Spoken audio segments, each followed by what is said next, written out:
pretty happy with that choice. Kenny Oberg appears to have game one under control.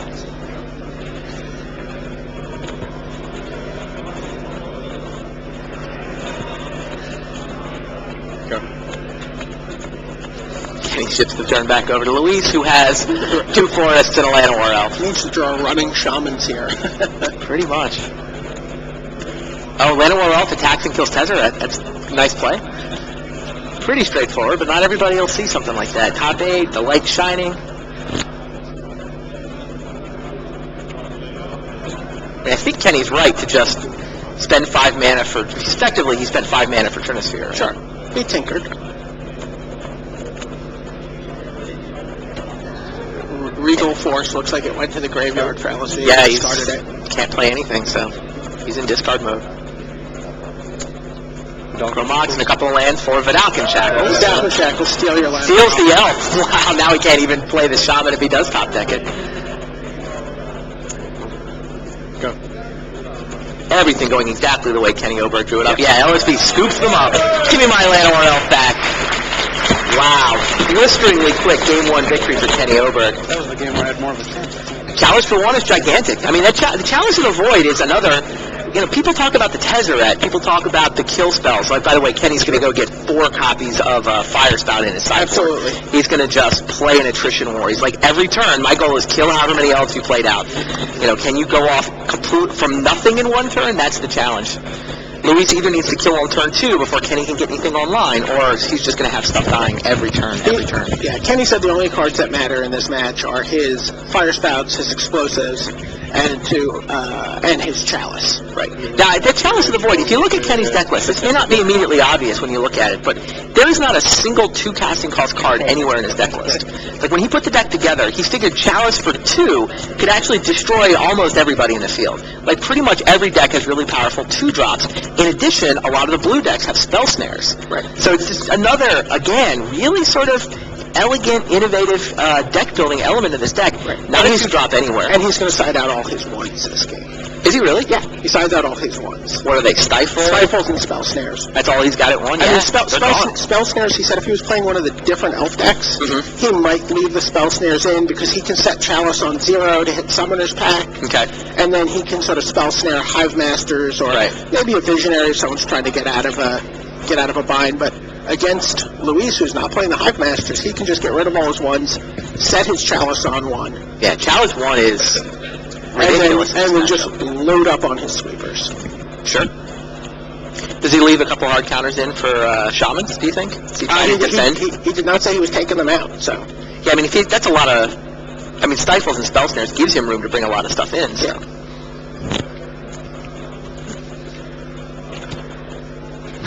And on the back 3 tables, just got the word from Witch down on the floor. There are 25 elves in play across those 3 tables. So everybody's still in game 1. Alright, what does LSV's sideboard have for him? Let's take a look. He's got 4 Thoughtseizes. So one of the things, he's playing a lot of black mana in his main deck, including the Elves of Deep Shadow, which you mentioned in the pregame. Yep. And he can try to tear apart Kenny's hand and get himself set up. You know, he can go off on turn 2, turn 3, taking a time card. He's also, I don't know, I mean, I assume he's going to bring in his additional Shamans. Sure. And he might bring in Null Mage Shepherd. I mean, if you've got Null Mage Shepherd in your sideboard, what better match are you going to have than the Artifact Lock deck? I know he wasn't very happy with the card, but this may be the time where he's happy with it. Like I said, unless he's just, oops, I'm playing a 14-card sideboard. I can't imagine the matchup where you'd rather have Null Mage Shepherd than the Artifact Lock deck. So I'm just looking at the road Kenny Oberg took to get here. Okay. And when you look at what he played down the end of the tournament, he played elves, fairies. Wow. Down the stretch of this tournament. Win, loss, win. Right. He played them 6 straight rounds, 10 to 15. Okay. He went 4-2 on the day. And the loss to Saito is a scoop, though. Right. He'd already clinched top 8, and he let Saito in. So that's a 4-1 in terms of real life. Yeah, 4-1 against the elf decks on and his losses to Martin Musa. Sure. Interestingly about this top 8 is all these guys have also played each other. It's true. I mean, you play 16 rounds of Swiss. The people at the top get very familiar with each other. Like, pretty much they had all played each other over the course of the day. Yeah. In fact, Kenny's only losses in the tournament are to Elves.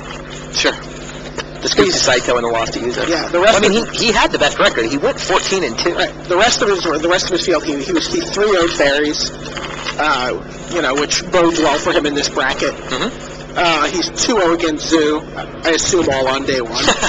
There were not Zoo decks at the top of the Swiss, that's for sure. And I didn't see one after about lunch yesterday. He went 2-0 against Next Level Blue, and interestingly, was 4-2 against the top 8. He played 6 of the players in this top 8. 6 of the other 7? Yeah. Crazy. Yeah, no, I really thought when you saw the 8-0, it just felt like one of those, okay, guy you maybe heard of, has an innovative deck, runs the table on day one. Those decks, those stories usually end with like a 3-5 or a 2-6 Sure. and a little bit of cash and maybe an invite to the next Pro Tour. Well, wasn't that the Martin User story from Malaysia? Yes, pretty much. Pretty much. I mean, 10th and 19th are a little better than 3-5 for 40 something, but you XO day one and then. But yeah, no, Kenny delivered 6-2 on day 2, and one of the losses he gave away on purpose. So that's an impressive story, and it's really a credit to his deck building. He just out of left field came up with this deck and this strategy that no one was expecting and that everybody is currently terrified of. Be interesting to see. Like, the secret is out now, right? Now that his deck list is known, these guys, they get to see each other's deck list ahead of time. So the mystery is gone, and they've had the chance to play test against it. That definitely hurts Oberg's chances, but if the deck is just that good, it'd be an interesting thing to keep an eye on. He just has some definite trump cards against LSV. What LSV really needs to do is Thoughtseize on turn 1 and somehow, go off on turn 2 or 3. Right. And that's Oberg's plan. His plan is to change the timing of your deck. It's like turn 1 Lano RL for Luis. Same started last game, but this time he's on the play. So, this turn for Kenny, I mean, maybe if he goes Chrome Mox into Chalice, he's deliriously happy, but probably he's going to play a land and cross his fingers that he gets another turn. Chrome Mox. That's definitely a happy card for Kenny Oberg. Removes, couldn't quite see what? Land? There it is! Chalice of the Void for 1! The dream opening for Kenny Oberg. But now we're on 4 Shamans instead of... And there is Viridian Shaman. Still, he gets to this turn. He's got 3 mana. What did he remove? What color is the Mox? There's Pyrite... Or is that Engineered Explosives? Yeah, so Explosives for 1 and ships the turn. We have unusually small monitors this time out. I don't know if you've noticed that. Cryptic Command was the Chrome Mox card.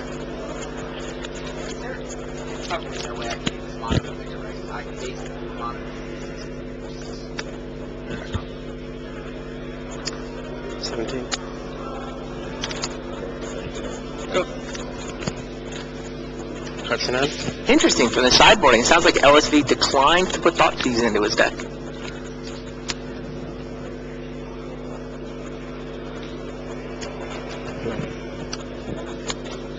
Alright. And Kenny Explosives just took out a Nettle Sentinel in the Lano RLs. Makes sense. Shaman's been going on the beatdown here. Sure. I mean, that's the way, like I said, Kenny's playing an attrition war. I tell you, a lot of times it turns out during the tournament, LSV would side out his combo and just either go to some sort of beatdown plan. So interesting. He's brought Trinket Mage. He's brought in Jittes here apparently. So really, he brought in Jitte and not Thoughtseize. This is not the matchup I expected Jitte to come in during. What does Kenny get with this Trinket Mage? Is it, Chalice for 0 he could throw out to stop Summoner's Pact. Does not have any red mana. I wouldn't be shocked to see Great Furnace here. He gets Chalice of the Void. Now, do you play it for 0 or do you hold it for a turn? Playing it for 1 just nulls so much more. Yeah, I think you hold it for a turn. You got it. No. Well, an update on the back table. Martin Yuza and Sebastian Thaler both have their Essence Wardens again. 49 to 43 in terms of life totals. I like how after the last time those guys played each other, everybody on the coverage team scrambled to make sure that the monitors here could handle a 4-digit life total. 4-digit life total, yeah. All right, Luis plays a Nettle Sentinel and a Birchflower Ranger, taps both of them for a Llanowar Elves, which untap the Sentinel, which goes into, is that a Visionary? That was an Elves of Deep Shadow. Oh, Elves of Deep Shadow untapping the Sentinel, but he fixed the turn, and there's Explosives for 1. Wow. And Trinket Mage gets in. Trinket Mage gets in there. This is the game for Kenny Oberg. Play out your elves. I'm going to blow them all up. I'm going to 2-for-1 you. I'm going to 3-for-1 you. And you're not going to be able to stitch your combo together if you always start the turn with no elves in play. And again, he has Academy Ruin, so there's some point in the game where that's just inevitable. Yeah, his late game is awesome. I mean, Academy of Ruins for Engineered Explosives pretty much sets him to where he can do it every turn. All right, now we know he's got the Chalice. Is that Pithing Needle? He just played a Pithing Needle.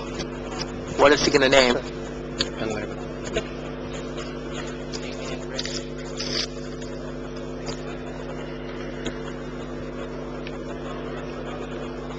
Name's Pendelhaven.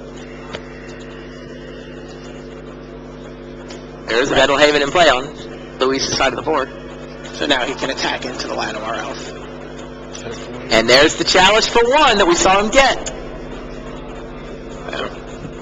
He chooses. Yeah, leaves Trinket Mage on defense. He's losing the life raise 18 to 15.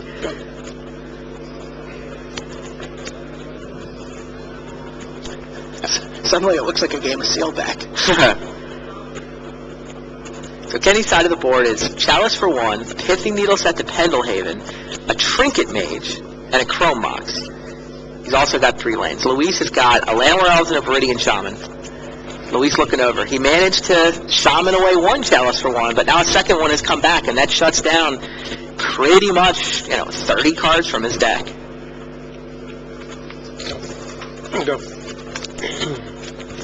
Oh, Tomohiro Saito has taken game 1 of his match, so Saito leads Dwaza 1-0. Oberg is up a game here, and the other 2 quarterfinal matchups are still in game 1. Comes Thirst for Knowledge from Kenny. It actually shuts down 28 cards. 28 cards, yeah.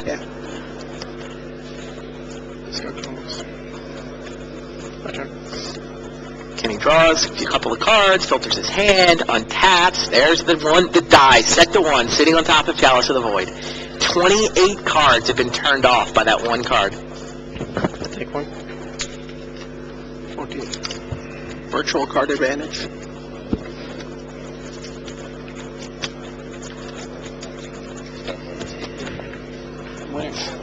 Huh? I gotta admit, I was somewhat kind of expecting Kenny to be a little nervous. He seemed a little, not quite rattled down the stretch yesterday, but didn't seem as crisp.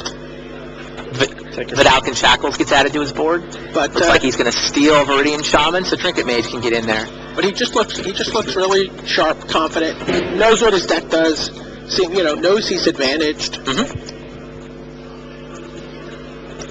Luis is just passing turns, so what's he going to do? I mean, we didn't even have time for the camera to switch back for LSV.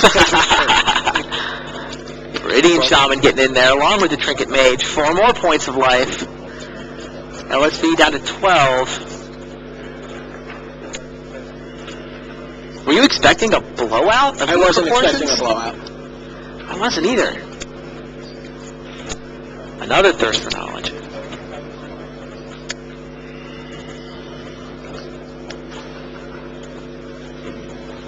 Do you think we'll see LSV go to maybe a different plan for Game 3?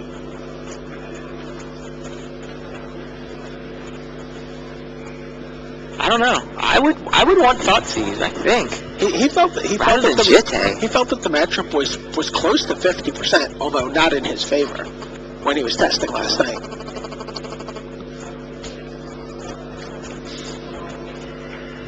Go. You want to draw a step? Yeah. This I take 3, down to 11. Zadokai is at 68 life in his deck. All three of those guys have the Essence Ward and Hive Master version, so... And then I click target 2. I didn't draw anything good. Here comes a click. Did you just catch him with Shaman in his hand? You did. Mid-draw phase? I believe so. Yeah.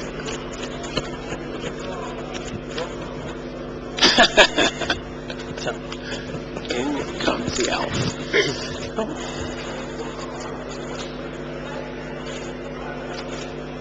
All right, Kenny Oberg completely in control, already up a game.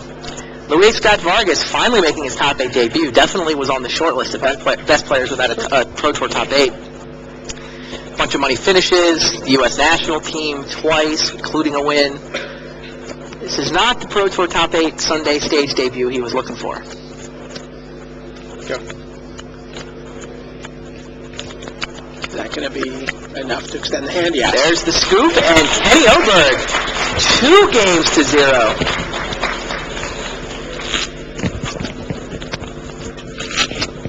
Wow. A lot of love for Kenny Oberg in this room here, huh? Yeah. Kenny looking pretty confident, too, like you said. He didn't sound super confident yesterday. We're talking to him, and he was nervous, in particular about the faster version of the Elf deck that Luis brought to battle. Luis does go back to his sideboard, starts looking through. Kenny's just shuffling. He's got a plan. He knows what it is.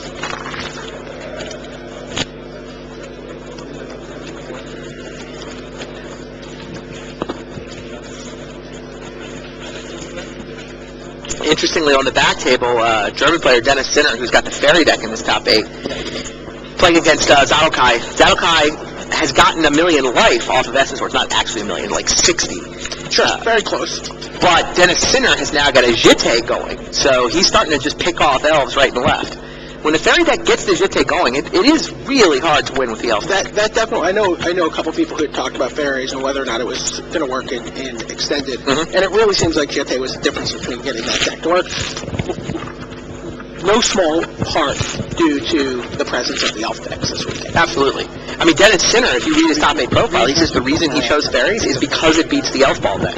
He expected elves to be the most played deck at the Pro Tour, and deliberately chose fairies because of what he perceived to be a really good matchup against the elf deck. It was interesting. Day one of this tournament was sort of a crapshoot as far as what you might play against. I mean, you were 1/3, to play against Zoo. But your matchups on day 1 and day 2 are so dramatically different in this tournament. I think I disagree with you. I mean, as normal tournaments go, I think this field was more predictable and better defined. You had Zoo, everybody in the top 8 expected Zoo to be the most played deck, with the exception of Sinner, who thought it was going to be Elves. And everybody in the top 8 had Elves as the second most played top deck. So pretty much Elves and Zoo were 1-2 in some order according to everybody. All 8 of these guys predicted the field. And, it's not like you see fields sometimes with like, okay, the most played deck is at 10 or 15% of the field. This one, you've got, a 30% and a 20%. So that's I think, as fields go, more predictable. Now, I do agree that day 1 versus day 2, you're going to get different matchups. Okay, if that's your point. Yeah, that's my point. Day 1, you had to be able to beat the Zoo decks. I mean, if you could beat Zoo, then you get to go to day 2, where the question is, can you beat fairies?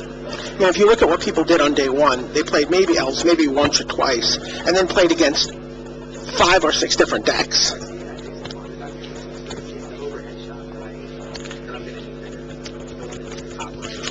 One elf deck here, 2 elves deck here, and then just the things you played on day 1 are like Seismic Loam, Second Breakfast, Zoo, Next Level Blue, Storm, Junk, Rift Slide.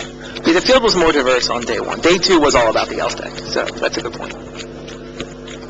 What is this going to mean for the results from this tournament mean for World Championships? Yeah, I mean, it is this format, right? Extended is one of the formats at Worlds. I feel like this elf deck has beat a bull. If you set your mind to it, and I mean, we see Kenny Oberg set his mind to it, I think you can beat them. Now, the question is, can you beat the elf decks and still be resilient to Zoo? Right? Because the way you built the elf deck is, Chalice and Trinisphere and, maybe a lot of these cards, though, are going to be good against you. Something like, with the -1/-1 instant, Nausea is actually amazing against the elf deck. Nausea is not so good against Zoo, but cards like Fire Spout and Pyroclasm are pretty good against Zoo. Dark Blast is another card I heard that is really good against the Elf deck. Yeah, Not as good against Zoo. not bad against fairies either. But I mean, the fact that both the Elves deck and the Zoo deck is a bunch of cheap, smallish creatures, seems like you can build dedicated hate deck that could survive in this field pretty well. I mean, that's what we're going to find out at Worlds, right? Okay, the Elf deck, not everybody knew about it coming to this tournament. I mean, a lot of people knew about it, and certainly the people who did well were the people who either found it and or prepared for it. But now it's really got the bullseye on its forehead. We get to go into Worlds where you know that everybody knows about the Elf deck, and it has a target on its forehead, so now what? Right.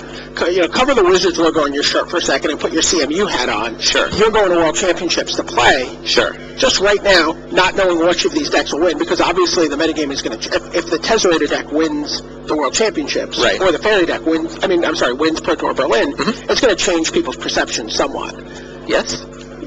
Just looking at right now, what would you be thinking about going into Worlds? I'm going to have a lot of small removal spells. I'm going to have an But anti-spell creature deck. you're not going to play Elves. I'm not going to play Elves, no. I would not play Elves. I think it's too fragile. I think it's too vulnerable. I think you can beat it, and so I'd be playing something that could beat Elves and beat Zoo. Maybe that's Tezzerator. Maybe it's Fairies, right, with Jittes. Fairies with Jittes sounds wrong to me, but I do see there's 4 Fairy decks in the top 16 of this tournament, right? Only one in the top 8, but 9th place is a Fairies deck, 13th place is a Fairies deck, 15th place is a Fairies deck. It did perfectly reasonable here. Oh, by the way, Dennis Sinner has now taken game 1 with his Fairies deck. Oh, overcame a 60-point deficit? Yeah, he spotted Zarokai's 60-ish life, but gunned everything down with his Jitte. So Sinner up a game, Saito up a game, Juza and Thaler are bogged down just like when they were in the Swiss, and Oberg leads 2-0 here. 79 life apiece, Juza and Thaler. At least they haven't gotten up to the hundreds and thousands that they hit in the Swiss. And we'll see. It's still early. Are we going to see a scenario where we're eating lunch while they're still playing game 4? They only have 72 creatures in play right now. So it's very funny that Elves has been the story, but there's actually a scenario where Sinner and Oberg could meet in the finals. True. All right, Kenny Oberg looking at his hand. 3 underway. Did he mulligan? I think that's a 6-card hand he's contemplating. And he keeps the 6-card hand. Luis leads with... Looks like a Llanowar Elf. Isn't that Birchlar Ranger? Is that a Birchlar Ranger? Sorry. Yeah, These monitors are extremely tiny. Yeah. Now here comes a Visionary off of Pendelhaven. Draws a card, uses Birchlar Ranger for Llanowar Elves. Cards? Now, Kenny did not have a Chrome Mox in this draw. He's gone Island Island. And there's Chalice. There's Chalice for 1. Luis is going to have to blow that up with a Shaman before he can go off, which makes it unlikely for him to win this turn, although still not impossible.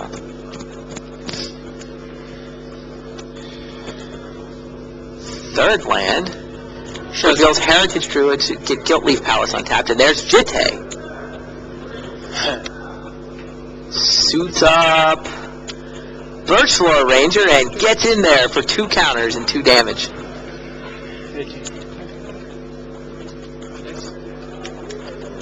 So it gets in for 2 damage.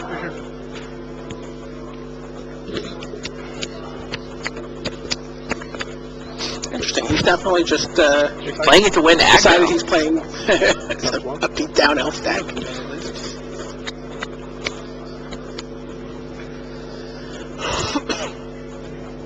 Now what? Kenny contemplates his options.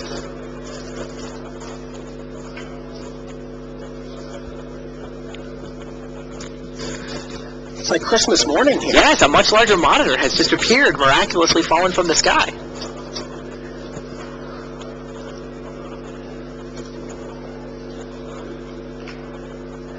Yeah, Christmas morning is when Tyler and Yuza may finish game 1. So, red mana All right. source for Yeah, red mana source. Fire spout would be pretty good here. Guess the Jeté actually keeps Birchler Ranger alive through that, right? Here comes Trinket Mage. for engineered explosives, I'm assuming. Yep, Trinket Mage for engineered explosives. So presumably he's gonna... So funny, I really feel like Trinket Mage was a guy that was just written off after Sensei's Dividing Top was banned. Yeah, it's fair. That used to be his mission in life, is go get a top, right? There's just still so many, excellent, Yeah, it's really- Chromox's lands, Well, I think the Pithamiels. thing that most people missed, which is what Kenny found, is that Tezzeret does the same stuff. Right. Like the fact that Tezzeret can go get cheap artifacts, all of a sudden your toolbox of Trinket Mage stuff, you've got this redundancy in your deck. You've got 7 ways to go get those cards instead of just 4. Okay, Llanowar Elves, Elvish Visionary, and Birchler Ranger swing in. Kenny goes to block Llanowar with Trinket Mage, but Pendelhaven wins that fight. Jeté is up to 4 counters No, now. I believe he removed 2 counters to pump, Oh, he pumped? and then got 2 new counters. Okay. So, which is why Kenny chump blocked there. He just wanted to. Yeah, no, he's trying to make himself another turn. Luis has got some damage going, and that Jitte's not going to go away. Like explosives for 1, he's got one of his 2 drops at least in a Visionary. Right. In fact, you could explosives for 2 here to get the Jitte in a Visionary, That actually seems like the better play. assuming he's got a Assuming 4th he's got a land. 4th land. I mean, Chalice for 1 is still a must-answer threat for Luis. I mean, Kenny just needs to not lose to damage here. He's only got 9 points of life left. I think you have to kill the Jitte and the Visionary. Yeah. Then then the clock is 3. Has to come up with a way to deal with the 1/1s. Luis onto something here? Jitte dodges Chalice, dodges explosives, or at least forces him to explosives for 2 instead of 1. Yeah, there's engineered explosives for 2. That's exactly the play that Kenny decides on. Jitte goes away, Visionary goes away. Still a pair of 1-mana elves for Luis. If he can deal with Chalice, Right, which is a 3-turn clock with the Pendelhaven. right? There's Visionary. Another card for Luis. Can't cast his 1-drop, so 28 cards from his deck have been shut down. But he's got some beatdown. Here's 2 more mana for another Visionary. Drawing a card, digging for Shaman, and adding to his beatdown. Birchlore gets in there for 1, dropping Kenny to 8. So a Fire Spout would get the job done here. Engineered Explosives is not quite good enough. Interestingly, it's still the same turn 3 clock. 3-turn clock. Yeah. Even though he didn't attack. There's Fire Spouts. All 4 down. Now, there is only 1 2-mana creature left in Luis Scott Vargas' entire deck. He's got 1 Visionary left that he can play around that Chalice. You could play a Shaman, too. Well, pretty much, which my point being, pretty much the game is now Shaman or no, and there's the Shaman. Okay. Luis dug with the Visionary for a couple of turns, came up with the Viridian Shaman, gets rid of the Chalice for 1 that was closing off most of his deck. Now what? Kenny Oberg's deck is filled with answers. Gets a second red at the end of the turn with his fetch land. Takes a damage for doing it. Yeah. 7 life left. 1 2/2 creature for Luis Scott Vargas.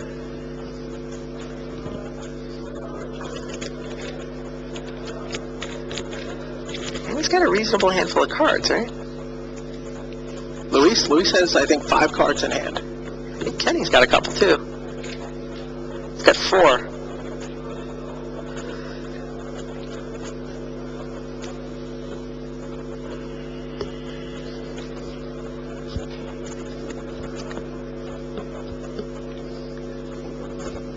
Down comes Tezzeret. Alright, what's the play? Goes straight to 1. Looks like He's going to Trinisphere. go with a Trinisphere. Just plays a 5. Looks like Tezzeret. Content to have Tezzeret be a 5-mana Trinisphere. And a Fog. Oh yeah, he does Fog. Fair. I mean, he doesn't have to.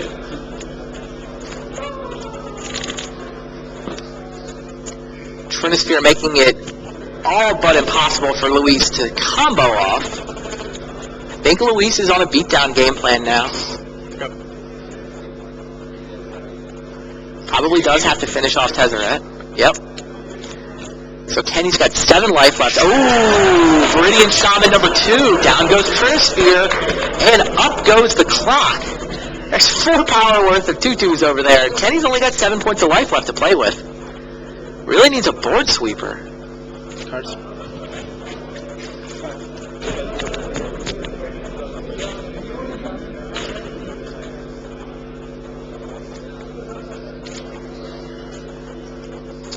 As I look at Kenny's hand, oh, I see Venser and Thirst for Knowledge. Venture, the star of our last extended Pro Tour. It's true. Thirst. Looks like he's going to Thirst main phase. That's interesting. What is he, Nassif? Takes Venser out of play for this turn, but I guess he doesn't need it now.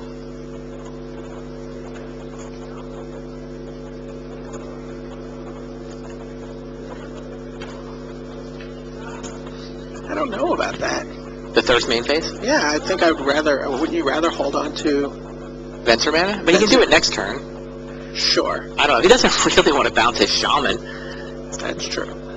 I mean, block one, bounce the other. Sure, it's reasonably efficient, but bouncing Shaman is bad news. Rather have a different answer if you can come up with it and save that play to, pick off 1/1s. Obviously looking for a fire spout here. Exactly. I mean, Chalice for 1 would be nice, too. Luis has probably got a handful of 1-drops. Thirst. Discards the Venser. Venser and Thirst are the 2 cards he discards there. Kept a Chrome Mox in his hand. Romox. Okay, because he's going to play it, removing Thirst. a Thirst for Kind of Knowledge smells like fire spout. Trinket Mage. for Trinket Mage. Huh. What does Trinket Mage get here? Engineered Explosives. Can he Explosives for 3? He does have the possibility of exploding for 3 in his deck. I believe he has a, Doesn't have it in play, though. but he does he? not have it in play. I believe he has one, yeah, he has 1 breeding pool.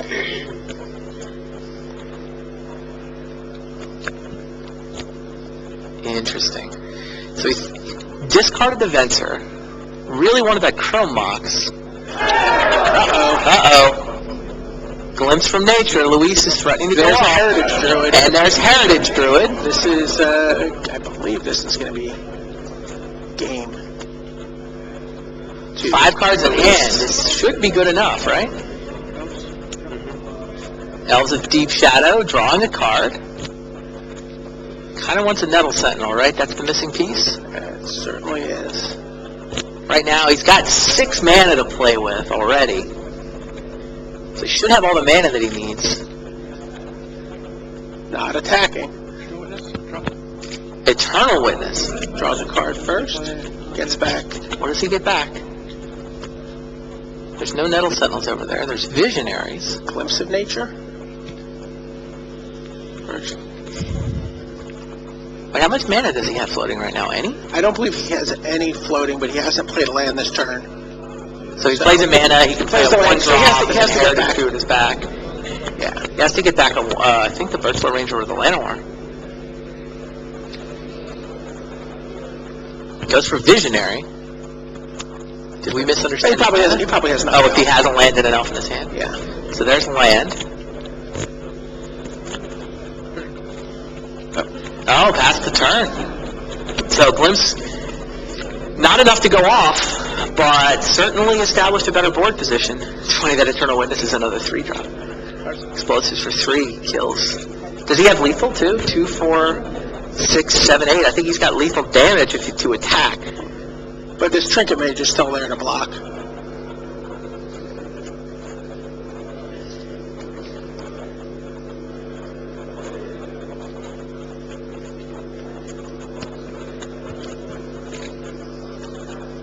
So Kenny can survive one more turn on offense, but he's also Well, he can. nervous about the combo going off. Okay, there's Engineered Explosives for 1. He can also, if he play. thinks the combos come out, which is actually a possibility here. Yep. He can play Tesserator, go get Snaring Bridge, and get that in, and then Chrome Mox, but he's not doing that. What does Ensnaring Bridge do? Luis wins with Grape Shot. But Luis has been siding out his combo and just going beatdown in his sideboarded games a lot. Which if You he's think he running might be Jinx, cold it with might be Ensnaring Bridge? possible. I mean, he still has Shamans. All right, well, Kenny played explosives for 1, left the rest of his mana up, and shipped the turn. Here's Elvish Visionary. Luis is building up a board position. No glimpse. Did he just ship the turn back? I played the Visionary, drew a card. He's clearly going to attack. Right.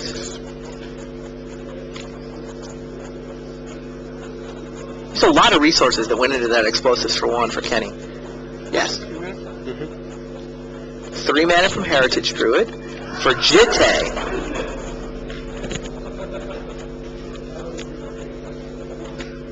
there's 6 power untapped. Okay.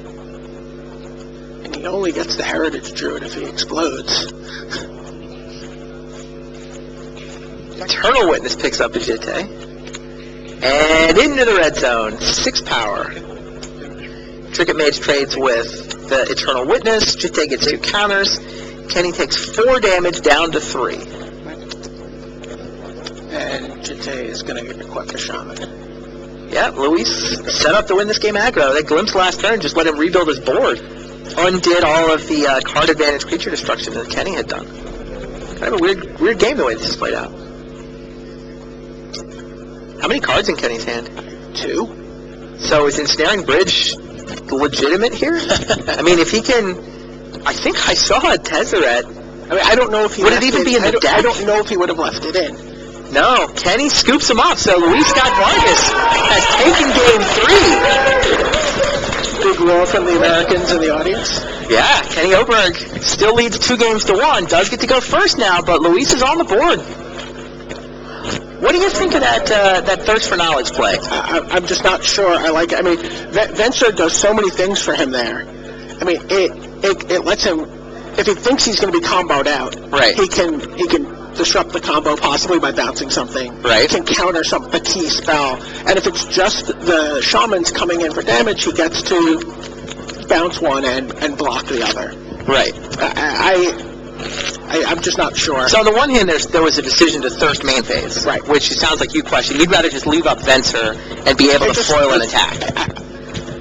Or play defense against a combo. Sure, yes. I mean, I think you have both of those options if you just say go. Plus, you have the threat of Cryptic Command or any of your other hard counters. I think I agree with you. I think you're supposed to say go and just Thirst end step. Now, that said, once he makes a decision to cast Thirst for Knowledge, now he's got interesting decisions, right? Because he can discard just a Chrome Mox and hold on to effectively Venser and 2 more Thirsts. But he's got 2 mana, he does nothing else with this turn. What he decided to do was play out the Chrome Mox in order to play out a Trinket Mage. Right. Discarding Venser and Thirst, and removing a Thirst. If he's digging for Fire Spout. Yeah. You know, dig for Fire Spout is reasonable, but when he... I don't know, I just feel like there were a lot of resources that went into a Trinket Mage, which... Engineered Explosives is just not that good in that board position. Right. He can't Explosives for 3, which is the beatdown threat, is a pair of 3 drops. He can Explosives for 1 on the next turn, but all that does is break up combo. He's still got to deal with these 2/2s. It's not clear that Luis wouldn't have won that game anyway, but I feel like he definitely was given a quicker window to win the game in. I think I agree. I do wonder if he had Ensnaring Bridge in the deck. I don't think he must did. not have. I don't think he did.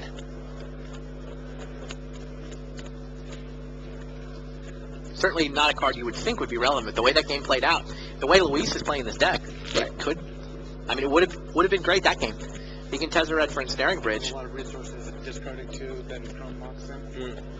Because I didn't draw land. Yeah, like the tempo was too bad if you discard a Mox and don't play it. We're going to try to find out a little detail from the floor about exactly how these guys have sideboarded. See if Luis actually has left his combo in or taken it out in favor of just attacking with elves.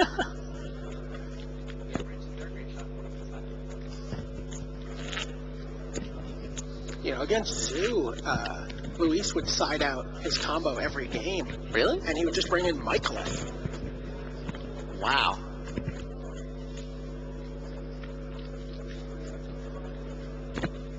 It sounds like that is the plan for Luis this match. Huh.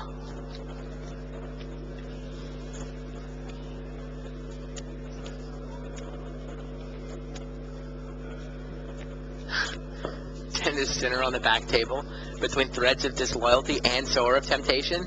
He's got more elves than Zadokai does. Sinner up a game there, hoping to go up 2-0. Thaler and Yuza, it is 122 to 165. Do they know which direction they're supposed to be going in? I don't think so. Interesting.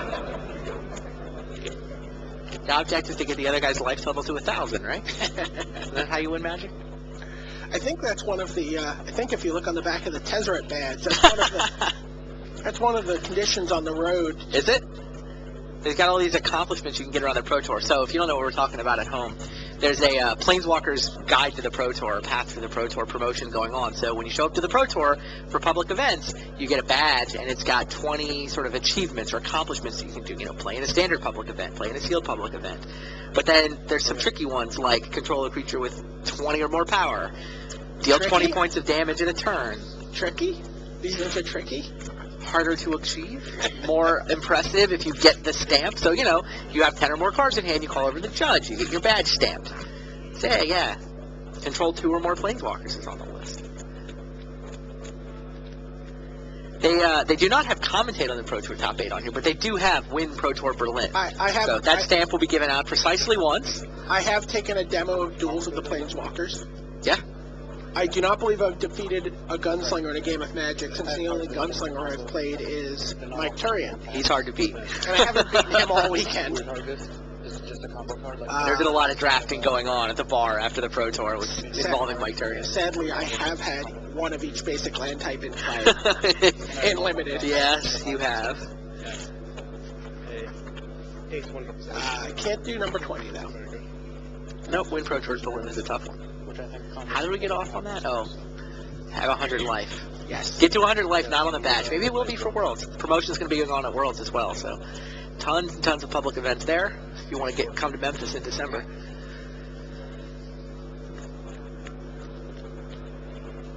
All right. Oberg dealing out 6 cards for himself. Had to mulligan in Game 3. Looks like he's been forced to mulligan again here in Game 4. And he doesn't seem to know this, but he's not actually playing against a combo deck. Luis Scott Vargas has said, you know what? There's too much hate for my combo on the other side of the table. I am an elf beatdown deck. Grape Shot is... Sounds like we're going to 5. Yeah. Grape Shot is in the sideboard. Jite is in the main. Luis looking a little happier. Smiling, chatting a little bit. Taylor? Yeah. I kept a 4 card, no land hand. 1 land out of 6 cards for Oberg, and he's headed down to 5. That's one of the nice things about the elf deck is I don't think it mulligans very often. No, he certainly doesn't need very many lands. I mean, basically you mulligan the no land hand or the all land hand. Yeah. No, it's something that's, I think, a little underrated in terms of deck building. Like, when you can build a deck that can keep 1 landers, it's actually a gigantic advantage. I mean, it feels subtle. It's hard to really feel great about that, but you just mulligan significantly less when your deck is built around 1-drops. You know, you look at, I remember the first time I really saw this lesson in play with PTLA when it was Tempest Block. You know, the red deck that David Price won with. Just like, you know, between Jackal Pups and Mog Fanatics, you could really just keep 1 land. Oh, and if 1 land hand. And if he had 2 land, he was attacking you for 4 on turn 2, and he was pretty happy if he didn't play another land for a while. Right. So, you know, a lot of decks hit the sweet spot at sort of 2 or 3. That's how most Magic decks work, but... Oberg's deck is not that deck. No, Oberg needs much more mana, and you see it coming into play And here. not only does he need more mana, he needs specific, you know, I need blue and red mana. Oh no. Shakes his head. Going down to 4. Predator Dragon has been sighted in the Tomohiro Saito match. Predator Dragon leads Mirror Entity 2-0 at this point. Saito, the reigning player of the year, trying to get back into the player of the year race. Saito is up 2-0 now on Jan Dwase. By the way, we were talking about Pro Tour Top 8 appearances. Tomohiro Saito, this is his 5th Pro Tour Top 8 appearance. Yeah. Right? That's Hall of Fame territory. I call that's like 3,000 hits in baseball to me. Sure. Now, I mean, we've talked about LSV, Martin Juza, and Thaler as the up-and-comers, right? Awesome, talented Magic players are really starting to come into their own, but the superstar that is playing today is clearly Tomohiro Saito. He's the reigning player of the year. He's the only Pro Tour champion in this top 8. He got the win back at Charleston. He's in top 8 number 5. You know, a win here, and he's right on Shuhei Nakamura's heels in the Player of the Year race. I think he's within 7 or 8 points. If he wins. Oh, we talked about Dennis Sinner controlling all the elves, but Zadokai puts his combo together and goes off to even that get one at a game apiece. Are these the 4 cards Kenny Oberg is looking for? He doesn't look real happy about them. Yeah, it's got to be. Land, engineered explosives. 3 lands and an explosives. You keep that draw at 4. Luis plays Elves of Deep Shadow.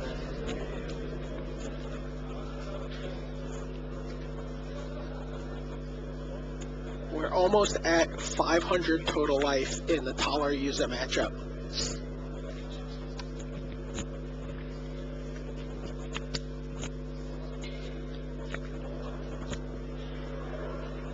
I think I see Big Mike. I see the Microlith.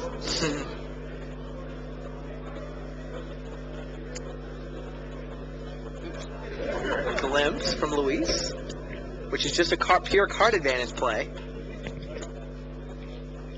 Nettle Sentinel draws a card. Yeah, just cycled. Oh, he just cycled it. Funny. It was a lonely sandbar.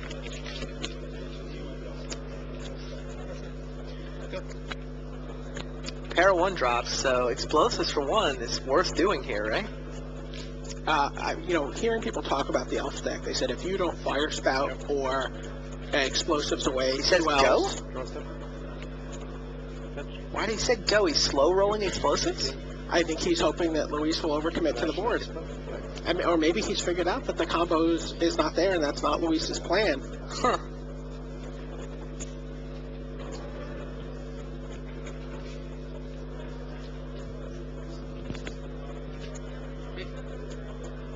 Oh, he had Vidillion. Oh, he had click, so he's going to... Okay, fair enough. You want to see what he's up against? What am I up against? You are up against... He's Big Mike, the Michaeloth. Summoner's Pact, Viridian Shaman, and Heritage Druid. So, what's the play? I think he's going to take away the... He's got to take away the Michael. I think he does. Michaeloth Michael just comes online next turn. Isn't it 5 mana? Yes, he plays 1 mana, plays Heritage Druid. Oh, Heritage Druid. Taps 3 elves, and that plays Michael. Untaps Nettle Sentinel and even gets in for 2. Yeah, he's trying to get rid of Michaeloth.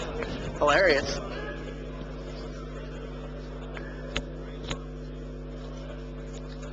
Yeah. Michaeloth, 5 mana, Devour 2, picks up a bunch of counters and just starts churning out tokens. He's effectively Verdant Force. Yeah. Except faster and bigger potentially. Luis has said he usually just sacrifices 2 creatures to it. Sure. Ends up with an 8/8. 8/8 with 4 tokens a 4 turn tokens is a good turn. enough. Yeah.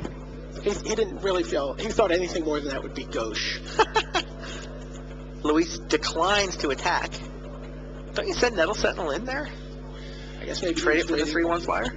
Maybe he was waiting for Kenny to attack first. Seems surprising to me.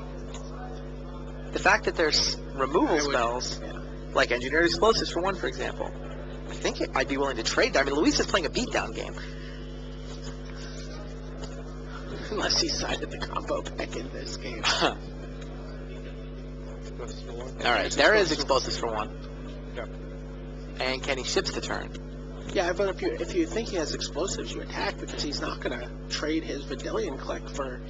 Right. Yeah.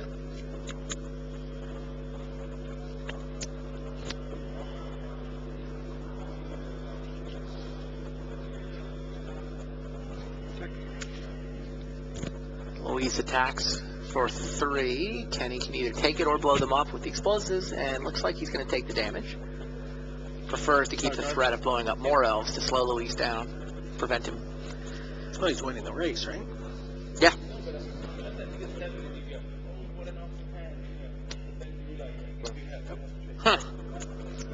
taking it. Now here comes Heritage Druid and Jitte. Two words you didn't think you'd be saying together. No. Heritage Druids picks up Umezawa Jitte and attacks. Not the way I thought this game was going to play out, but that's why Luis is sitting there and we're sitting here. Like I said, he was working with Paul Cheon last night. Fire Spout. Trades one Fire Spout for one Heritage Druid. I like that play. And keeps coming with the click. Yeah, exactly. Keeps coming with the click, prevents the Jitte from coming online. Basically has to kill everything or his click and his clock go away. Vidalian Clock. Vidalian Clock, there you go. Alright, for a 4-carder. Luis has Shaman in his hand too, he can't play it. The only artifact target is the Jitte. Yeah. Is that the only creature he's got left? Looks like he actually has a handful of lands. He's got a Summoner's Pact, that's what we saw.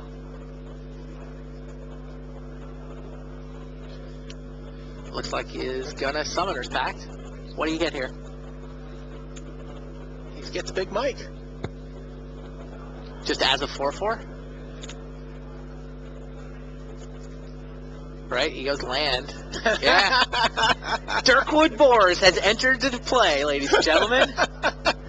This is what Extended's all about, right? 3/1 flyers and Dirkwood Boars. 3/1 flyers I'll buy. Then suddenly we're playing sealed deck. Yeah. You get your Ghost Ship against your Dirkwood Boars. Not Ghost Ship, whatever. Rashad's Airship. Sure. Cloud Elemental or whatever he was. So Kenny attacks with his 3/1 flyer. Luis has a vanilla 4/4 that could have been a lot of other things. Does remember to pay for Summoner's Pact. Oh, it's 6 land for the Jitte. So, yeah. Sealed deck, Jitte's pretty good in limited, right? Couple of counters and 4 damage. I mean, let's be real. Down One goes the counter. 3/1 flyer. Yeah, 1 counter.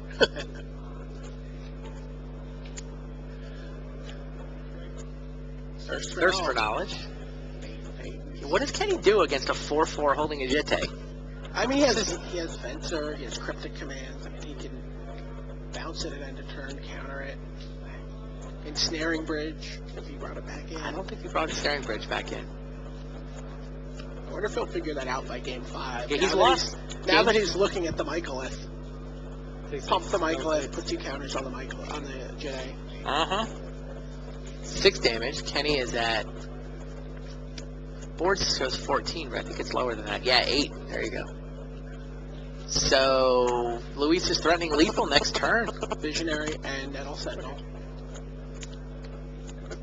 Moves the Jitte Sure. over. Makes sense. Alright, can you deal with my 4/4? Okay, can you also deal with my 1/1 holding a Jitte? That's a 2/2 holding a Jitte. 2/2 holding a Jitte. Yeah, that's 2 4/4s. Or 6/6. 10, 11. Yeah, that's more than lethal next turn. I mean, that's a pretty good fight from Oberg considering it was a 4-card hand. That's a good point. That's a good point. 4-card hand on the play. Yes. It looked like he was in it. I mean, till Summoner's Pact for Michael, it looked like... I forgot it was a 4-card draw. Kenny was totally in it.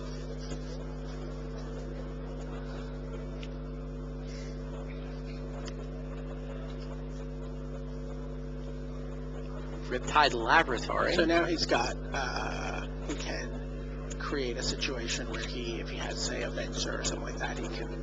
Shackles. How many islands? He's got 4 islands, doesn't he? Does he have to crack fetch land to get it? I see.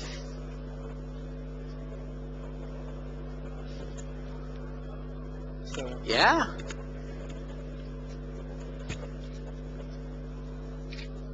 Takes the Mycolith. Should wait for it to untap, though, right? Yep. All right, Vidalcan Shackles from Kenny Oberg. That stayed in there.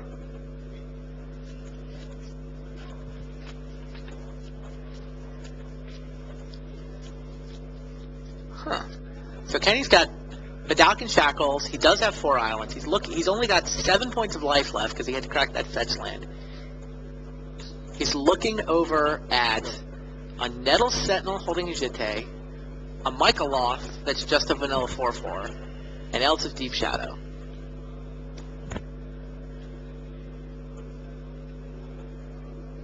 There's also a Pendelhaven on Luis's side of the board. Glimpse from Nature, which is basically just a card advantage play. Glimpse of Nature. There's Viridian Shaman, right. We've known he's had that the whole time.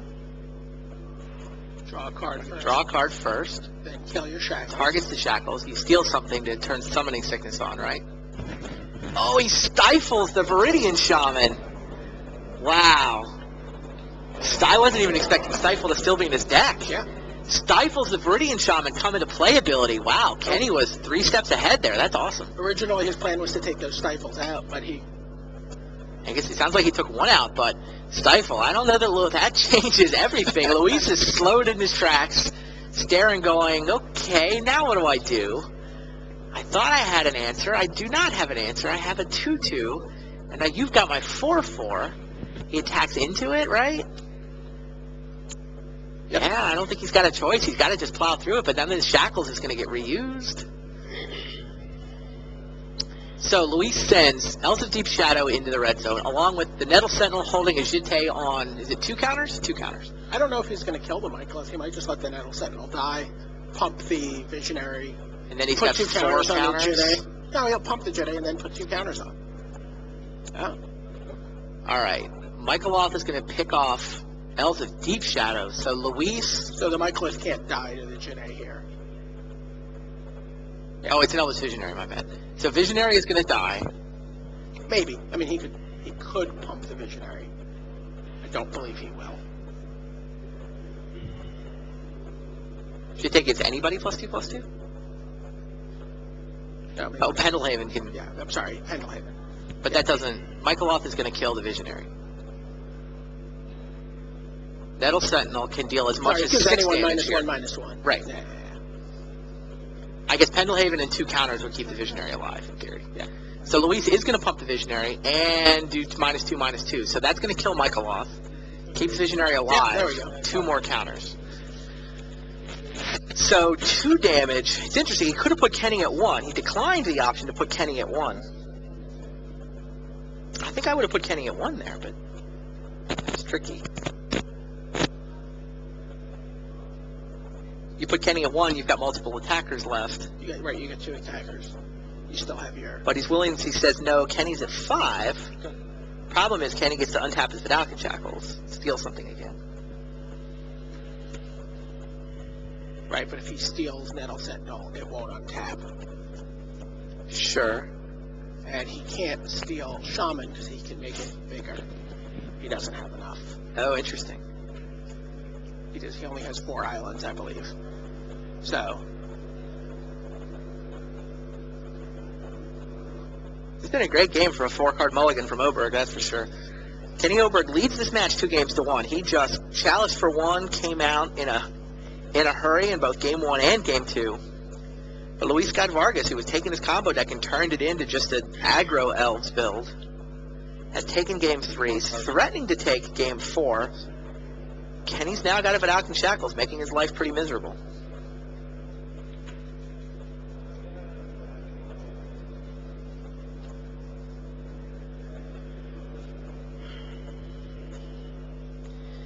So over in the Jusathaler matchup, they're still in Game 1. It's 313 to 300 and a little bit more.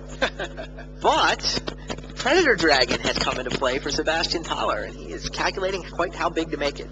I mean, those life totals go up, but Predator Dragon is going to have triple-digit power. Might take it a couple of attacks, but those life totals are still vulnerable to giant Predator Dragons. Okay. Chalice of the Void for 1, says Kenny Oberg.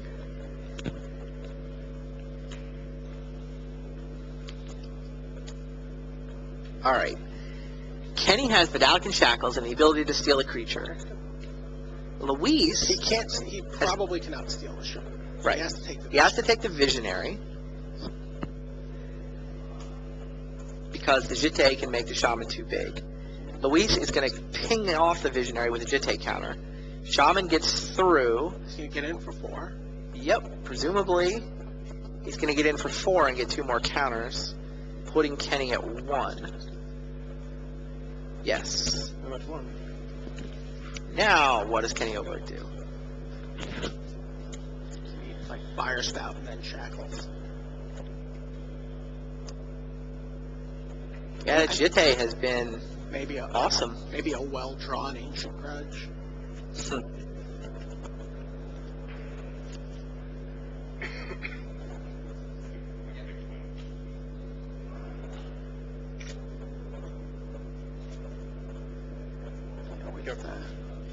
Unless he has something, he's just cold here.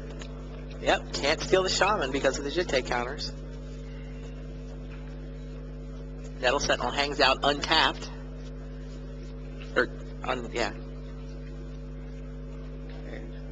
Luis is going to do Nope, nothing. there it is. Luis Scott Vargas sends us to game number 5. With Elf beat down. Yeah.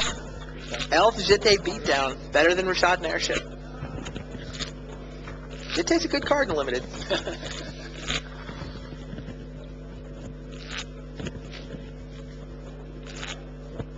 On the back table, another update for you. Dennis Sinner has taken a 2-1 lead against Matai Zadokai. So just so we're clear, 4, 6, 9 games completed at 3 tables. Yeah, Oberg and Luis Scott Vargas are 2 apiece, shuffling up for game 5. Kenny will get to play first. Kenny hopes to hope that he gets to keep 7 cards. He has not had a 7-card keeper since game 2.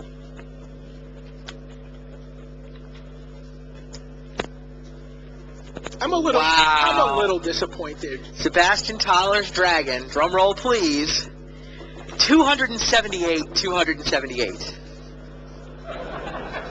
Oh, and now they're shuffling up for game 2. So 278, 278 took multiple attack phases, but good enough to get the job done. And Sebastian Tyler takes a 1-0 lead over his buddy Martin Yuza. Untapped with 270 or 278 Dragon is not something you expect to do.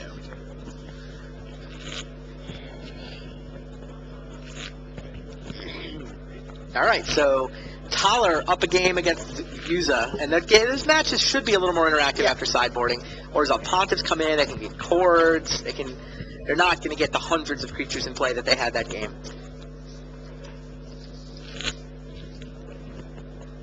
Now, speaking of Orzhov Pontiff, Jan Doiza has already gotten his against Saito, wiped out Saito's board, and Doiza looks likely to take game 3 of that matchup. Still will be down 2-1, but Yeah. should get onto the scoreboard. He's looks to be in control thanks to his own Orzhov Pontiff. Yeah, that Orzhov Pontiff's a pretty interesting story, right? Thursday at the Pro Tour, at the beginning of the day, I think, was it the Belgians that found it first, right? Yes. It was the Belgians, Jan Doiza's crowd, Marinle Barrett, those guys. Although apparently the Japanese did arrive at an independent. Okay, so the rumor running around is that one Belgian player was seen purchasing an Orzhov Pontiff from a dealer. And that from there, the rumor spread like wildfire. People figured out, oh, you gorged for it. That's how you win the Elf Mirror matchup. And suddenly, by the end of the day, Orzhov Pontiff was, like a $20 card. Interesting, so many interesting cards. I wonder, Voidstone Gargoyle, Carfiend. Mm-hmm. I wonder which ones these guys have brought in to sort of fight each other. Even Gaddock Teague is you could see shutting off your opponent's chords.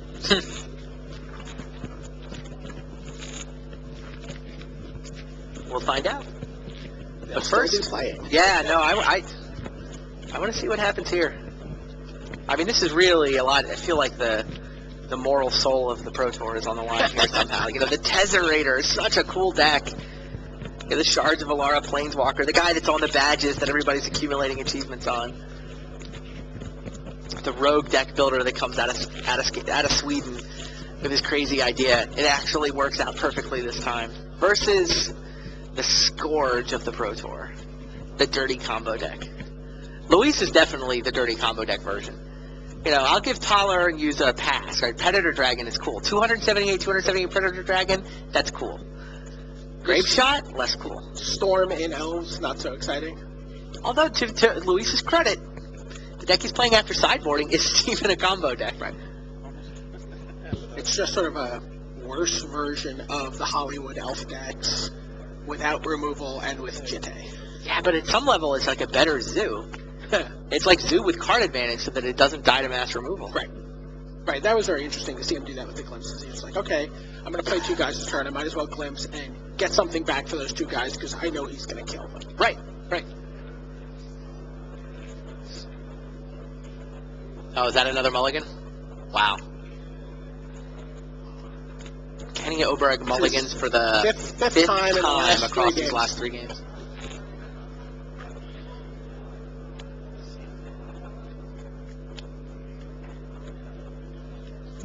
The old solitaire shuffle.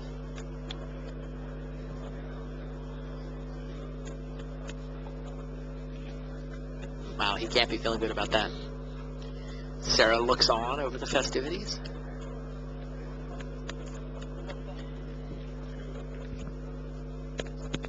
Yeah, but this is something we talked about in the middle of the match. Again, it's a deck with some very intensive mana requirements, some very specific colored mana requirements. Yeah, at some level, he's on the wrong side of the threat versus answers equation.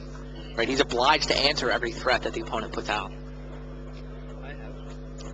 A little prayer from Luis. Go to 4 again.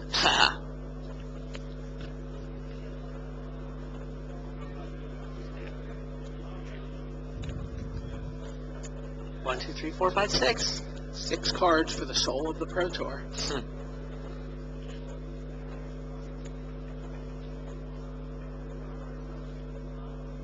He's looking him over. He's taking his time. He's got his brow in his hand. Doesn't look happy. But he keeps. And Luis goes down to 6.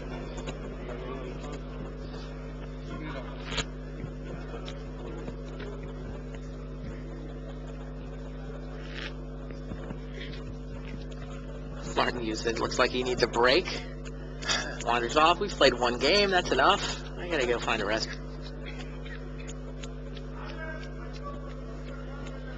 Over on the left, you see Tomohiro Saito versus Jan Doise. In the back, it's Sinner and Zarokai shuffling up for game 4.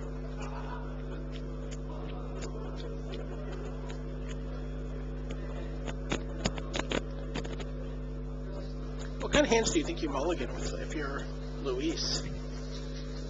Well, clearly 0 land. Right.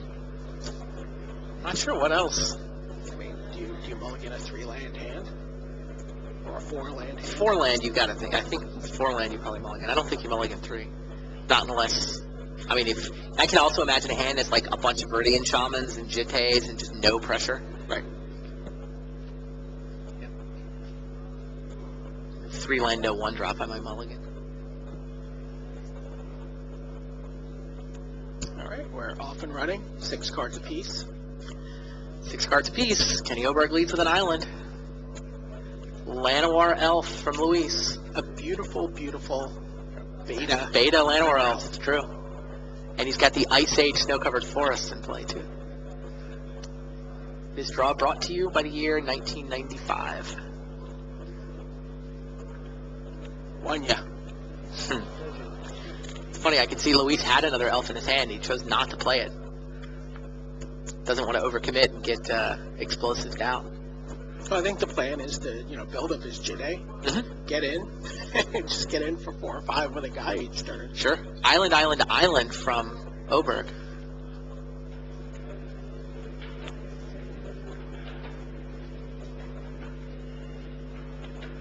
Yeah, Jitte's annoying for Kenny to deal with. Jan Daza does indeed take game 3 from Saito. Comboed out, so Saito's up 2-1 now. Get a look at Kenny's hand. I do see an Explosives. Also see a Trinket Mage, a Chrome Mox, and a Vidalcan Shackles. That Shackles could take over the game if it wasn't for Jitte. Right. But the Jitte hurts. So there's Trinket Mage is the play Kenny elects. We could see Is this great? Does he go get Great Furnace? Pithing Needle on Jitte. Well, Pithing Needle's not bad.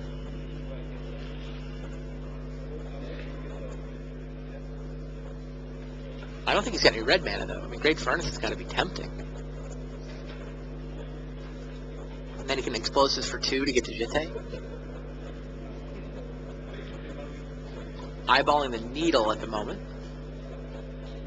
I mean, we just talked about how sort of defining that Jitte was in terms of his ability to shackle and No, it's true. It's just control the board. But, Pithing Needle as an answer is vulnerable to Shaman coming back and killing it. sure. And he just tucked it back down into his deck. Yeah, I might go. I think Great Furnace. I There like you that go. play. Goes and gets Great Furnace. Now he can Explosives for 2.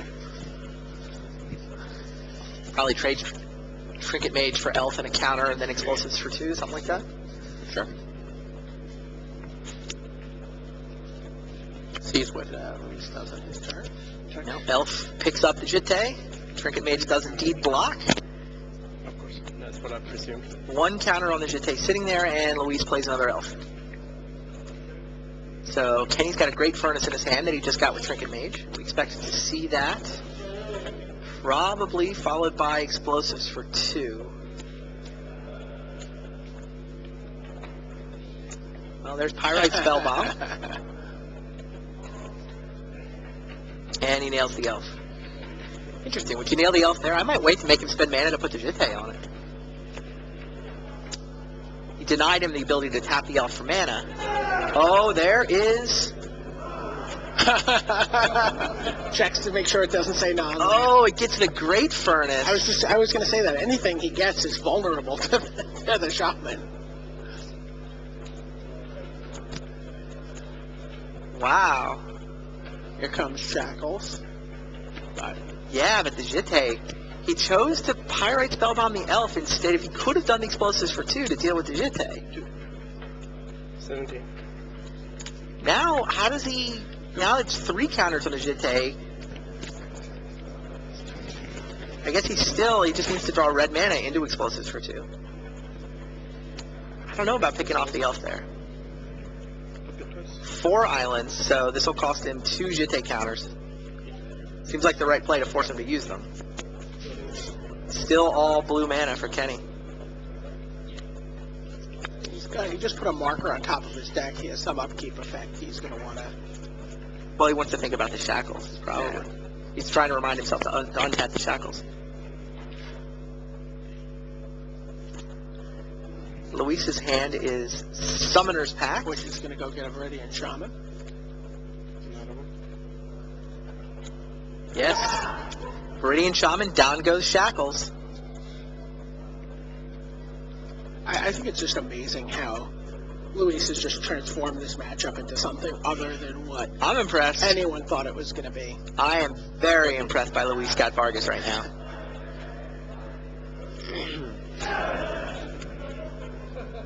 Pen on top of his library to make sure he remembers to pay for Summoner's Pact.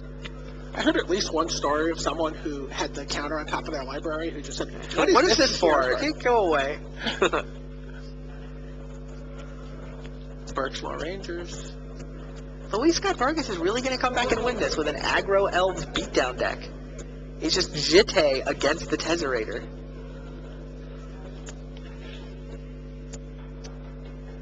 Ether Spellbomb for Kenny Oberg.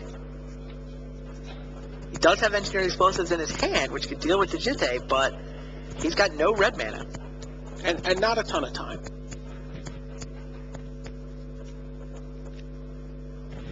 Looks like a couple of Chrome Moxes as well.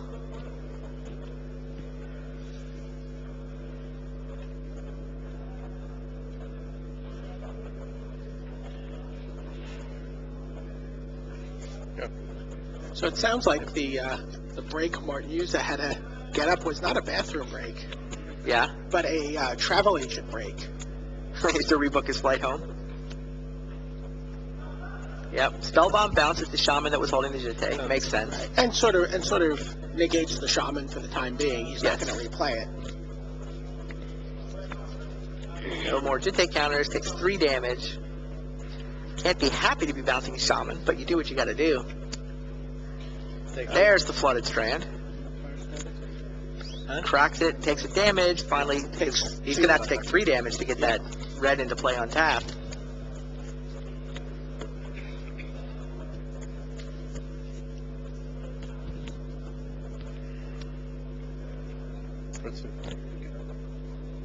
Explosives for 2.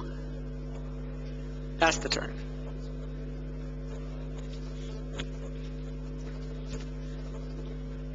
4. Luis Scott Vargas attacks for 3. Shaman and Birchlow Ranger get in there. There 4. Oh, and Michael. Oh, Michaeloff. Wow. What does Kenny Oberg do now? Hello, Jamie Wakefield. Really, he needs... I have no idea how he gets out of this. And he devours 1. Yeah, devours 1, so it's a 6-6. In theory, he could land Shackles to steal it. 24. So Luis Explosives gets the blows life. up the Jite. Yeah, he has to go land Shackles and steal the 6-6. But I don't think he's got that. There it is. There's the handshake. Oh my gosh! Luis Scott Vargas. Utterly 3 demolished in the games to first 2. 2 games. He did. He played about 1 turn of Magic in the first couple of games and comes back from 0-2 down to go win, win, win. Turns his combo deck into Jite aggro. Wow. Patrick Chapin, Manuel Boucher, and Paul Cheon go running past the booth to go up and congratulate their teammate.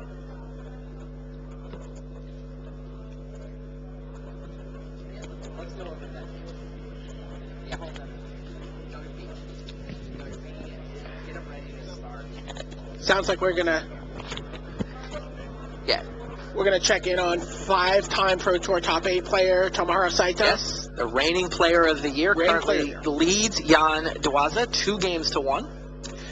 Trying to make a case for back-to-back player of the year titles. Yeah, no, he puts up a bunch of points here, and Shuhei Nakamura is definitely going to be feeling the pressure at Worlds. Shuhei could have all but clinched here. He was in contention throughout most of this tournament. Finished up in 44th place. He went 10-6. Right. Olivier Ruel finished just ahead of him in 42nd, so Olivier closed no ground on him either. Right. But Shuhei was at the top of the Swiss for a long time. A big total here could have really run things away.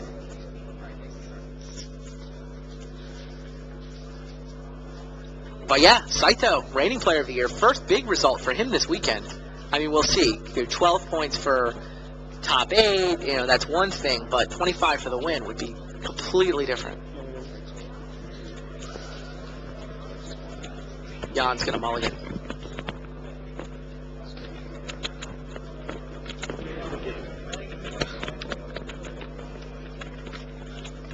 Jan is a former Belgian national champion, going back to 2002.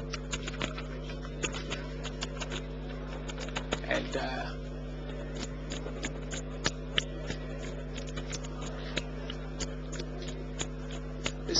this is his first PT top 8. He has 3 GP top 8s before this. Yeah, he's been around for a while. First Pro Tour top 8, but he's Belgian national champion in 2002. 2002, yeah. He prepared for this tournament with the whole Belgian crew that we talked about. Yeah, he qualified on pro points. So. He also worked with Frank Karsten, Zach Hill. Okay. Yeah, Zach Hill is just a Belgian somehow. How does that happen? Bill Stark is also randomly a Belgian. Yeah, coverage guy Bill Stark and he and Zach just hang out with the Belgians for some reason. It's a pretty smart group of guys. Like, we talked about Marin a number of times. Right. Seems like he's sort of the center of the group, but there's Fried Mulders is in with those guys. Christophe Gregoire. It's a really small country too, so I'm sure they did get together. You know how many PTQs a country like Belgium actually has? You just take every PTQ winner under your wing. There can't be more than a couple. Right? Yeah, absolutely. Per season? It's like when you're at a local, almost like sort of the local store scene. If you have one player who's really great there, someone else qualifies for the PTQ, they get to work with them. Actually, this year's national champ Pascal Vieira is also someone who, is the driver behind the mirror entity in this deck. Oh, sure. All right, Saito starts off. Looks like a symbiote. So this is Predator Dragon versus Mirror Entity, right? Who's one? Yep. That's our battle.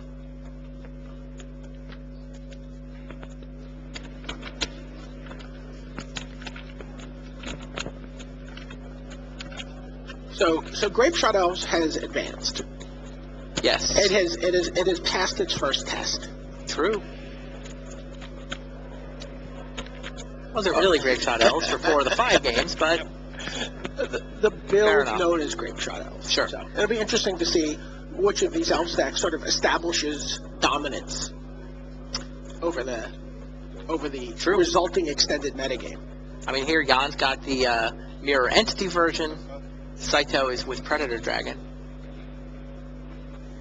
Jan's got Llanowar Elves versus Saito's Symbiote. You and I saw these players. Oh no, we saw him play Juza actually. We didn't see Saito play Dwaza. But both players have Pontiffs. Interestingly, Symbiote heads into the attack, right? Into the red zone, attacking for Saito. Dwaza actually has more Pontiffs. Yeah, it's true. And Visionary from Saito lets him draw a card.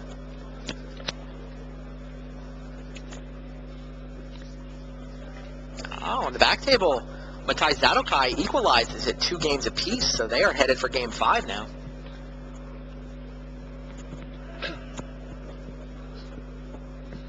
Sounds like the German Fairies deck player down a Sinner had some mulligans in Game 4. So now, how do you like the synergy between Symbiote and Visionary?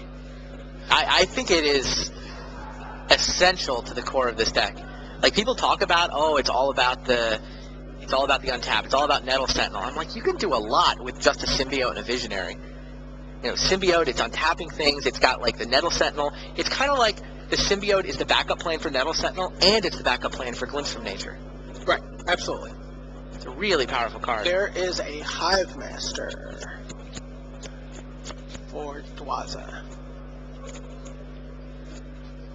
Not an elf. Oh, it is an elf. I'm sorry. Yeah, the symbiote's the insect. Yeah, Yes. and the Hive Master makes insects.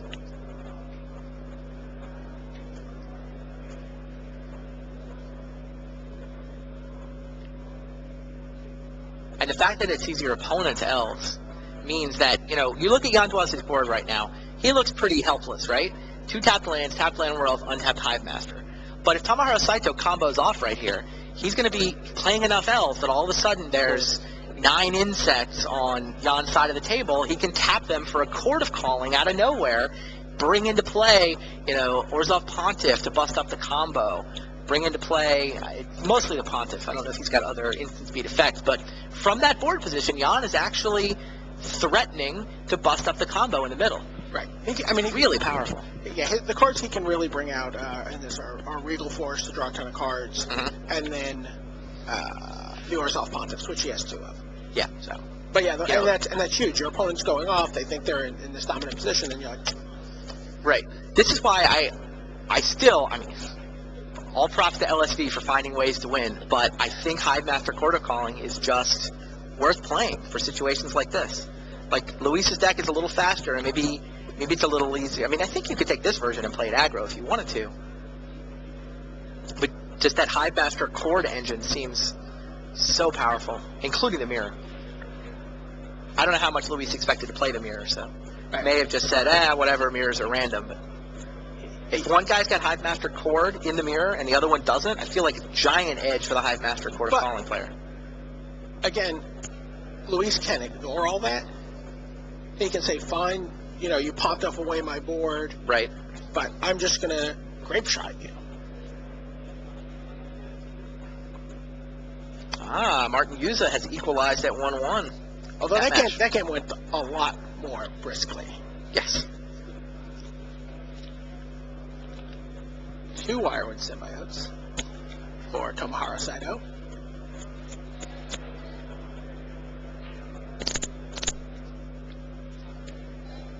We Interesting that- actually have not seen The elf combo. all the combo has happened off camera so far. It's interesting that Saito declined the opportunity to return Visionary and replay Visionary. Left up 2 mana instead.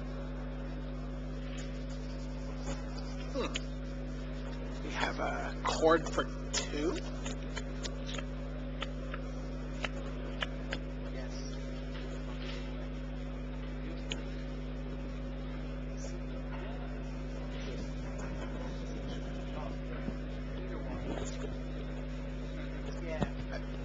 I mean, by not doing that, he's representing Chord for 2, but I can't see Cord for 2 doesn't do anything. Doesn't what that does, yeah. Doesn't- I mean, it's only, he can't cord for 1 either. I mean, he's cord for 1, but I don't know that cord for 1 gets anything here.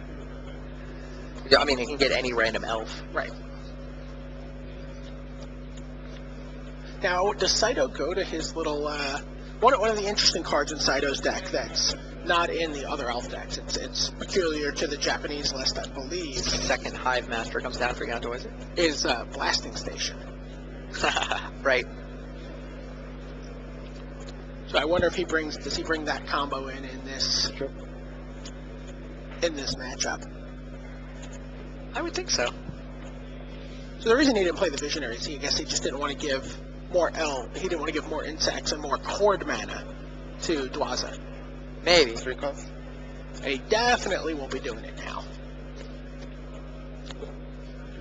Drawing cards is nice, though. The opponent's gonna get a bunch of insects.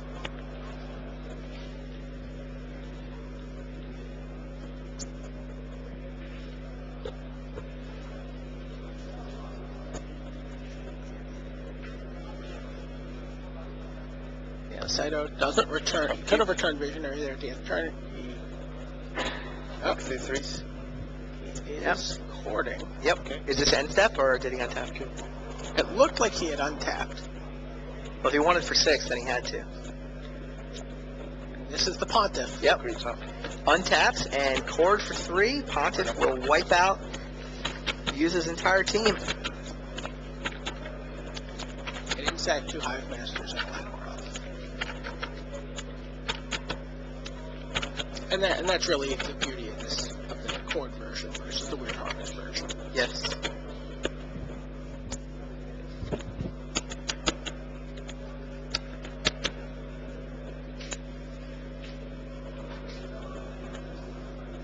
Draw. Yep. Okay. Saito has wiped out Jan's board. Presumably has to shift the turn now. He did that on upkeep, lest he draw the Pontiff. Funny. Makes sense. Yeah, we saw that happen to him in one game where he drew the Pontiff and it cost him the match against Yuza. During the Yeah, he was first- actually able to play it off of a Birchlore Ranger eventually. Yeah. He could generate a black, generate a white, but he was unable to cord for it at instant speed 2 turns earlier in the game, Right. which did absolutely cost him the game.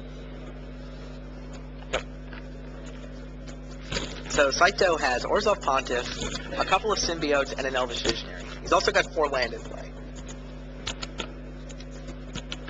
Jan Doiza has just the 3 lands. Certainly hitting the point where either player could just go off and win. Jan, if he can stitch everything together, knows there are no Pontiffs left in Saito's deck. Right. The Pontiff has happened. Will not happen again, barring Haunt and something somehow dying. Would you play the second Hive Master? Would you consider holding it back on this? Maybe he has the third. I mean, Jan is... I think he wants to bait the Hive Master. Or bait out the Pontiff. Like, I don't know how much is left in Jan's hand, But it but... looks like a Summoner's Pact.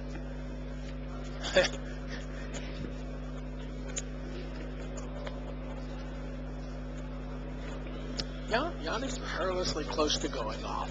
Yeah, that Hive Master looks to me like baiting the Pontiff. Right. Now he's got Summoner's Pact. Sounds like his hand includes another Summoner's Pact Another one again. and a Glimpse. Let's get to Nettle Sentinel. Makes sense. Oh, okay. So plays a second Summoner's Pact. Depends. Well, he has to think he's winning this turn. Yeah. That's 8 mana, so he better win it now.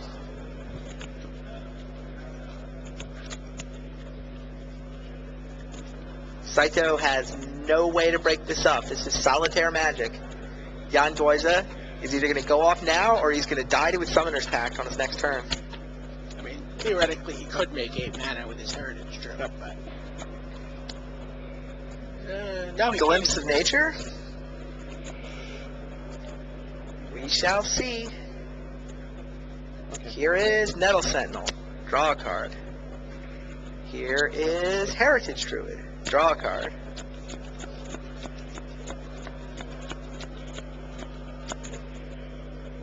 Here is some other elf. One would hope. Go.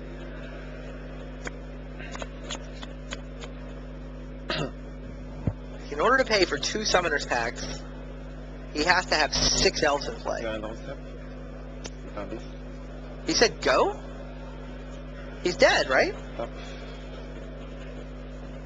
Is he just fizzle and die? I don't know how he pays for 2 Summoners packs. He can't. He was obviously hoping he would just... He had to go for it there. I mean, I think he's got to be scared of Saito's hand. Doesn't Saito just say go? Yeah, obviously. I mean, I guess... I'm looking... What are we missing? There's no way he could possibly pay... Like, Court of Calling could instant speed fetch... What? Platinum Angel? No. Get a mirror entity. He can't even... I think that's what Saito's trying to figure out. Yeah, it sure looks like... I think he was just hoping he would draw into... No, I mean, I think it's reasonable to go for it there. You've got Glimpse. If your hand is But he's Glimpse, not under- Summoner's pack. He's not under tremendous pressure. But I guess he feels like... What is pressure? His opponent's got His opponent could just come out of nowhere. Visionary, Symbiote. Sure. He's only under implied pressure. If your hand... So, you look at Yandoi's hand is Summoner's pack, Glimpse from Nature. What are you going to do? What are you waiting for? It's not like your odds are going to get better. You're going to, like, just hope to top deck elves to be a little more redundant? Maybe a third elf. No, I think you're supposed to... Yeah, pack for Sentinel, pack for... I mean, you could have gotten Virtual Ranger instead of Heritage Druid. Right. But it doesn't matter. He still needs to draw an elf there. Yeah, pretty much. He's got to draw an elf off a couple of Glimpse draws. His deck is 50% elves, so... Looks like Saito's deciding not to just say go. Right, so there's Blasting Station, and Ships and Turn. And there's the handshake! Summoner's Pack! Death by Summoner's Pack. Yandoiza went for it. The combo fizzled. 2 draws off the top, no elves, and Tamahara Saito advances to the semifinals where he takes on Luis Scott Vargas. Wow. How's that for a stunner of a semifinal matchup? That's a heavyweight bout. That is... Heavyweight bout. Reigning Player of the Year Tamahara Saito versus, Luis Scott Vargas, who's, widely respected as one of the best players in the game right now, no question about it. Saito with his elves, Vargas with his. Now let's go sort out what's going on the other side of the bracket. We're going to check in on Game 5 between Dennis Sinner and Matai Zadokai. They are tied at 2 games apiece. Sinner is running a Fairies deck. We joined the game already in progress. Fairies against Elves. Zadokai's on the right of your screen. He's got a couple of Hive Masters, 1 Insect Token, and a Llanowar Elf. Spellstutter Sprite and Bitter Blossom for Dennis Sinner. 1 Fairy Rogue token in play. This was a terrific matchup for Sinner in this tournament. Sinner chose to play Fairies specifically because he expected a bunch of Elf decks and believed that he was advantaged against them. He went 4-2-1 on the weekend against Elves. The draw coming in the last round. Sure. He also lost to the Tezzerator. Do we know how many Fairies decks Zadokai played? Well, yes, we do. Matthias Zadokai did not play Fairies or Tezzerator. Can I get the overhead back on my big monitor, please? Yeah. Madokai did not play Fairies at all in this tournament. Huh. Holds out Heritage Druid tentatively. May I please have a Heritage Druid, sir? Yes, you can. Well, that'll bring 2 insects with it, thanks to the Hive Master. Looks like no 3rd land for Dennis Sinner. It's clear it's turn 4, and there's only 2 lands for the Fairies deck. Spellstutter Sprite, clearly a threat here. What else? I mean, there's Mana Leak.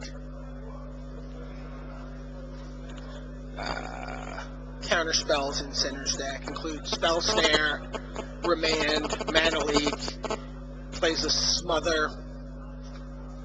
Looks like tapping 5 for Court of Calling. Is that Court for 2?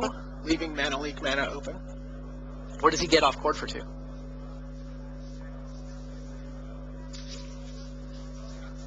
What's the silver bullet hate for the fairies deck? Checking.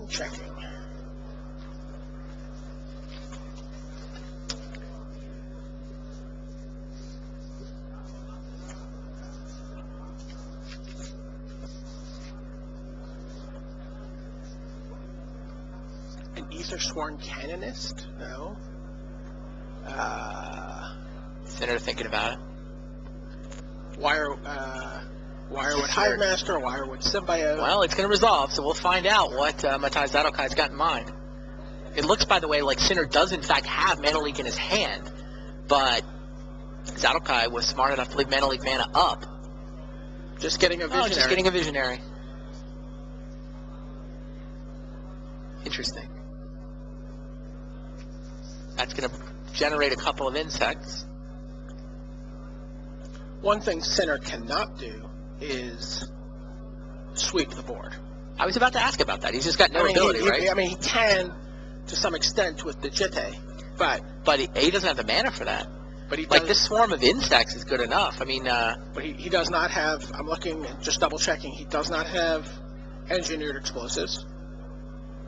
He doesn't have any access to, fire or spout or any kind of card like that. So he's.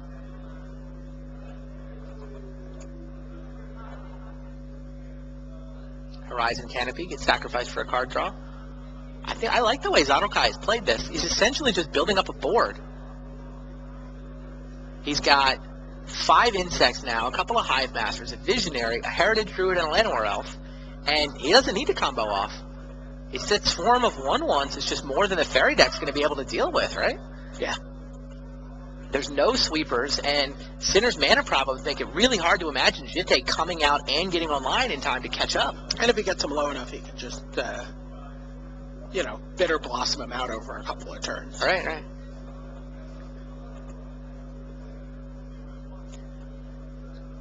Two games apiece. This is the deciding game 5 to find out who goes to the semifinals to play against either Martin Yuza or Sebastian Thaler.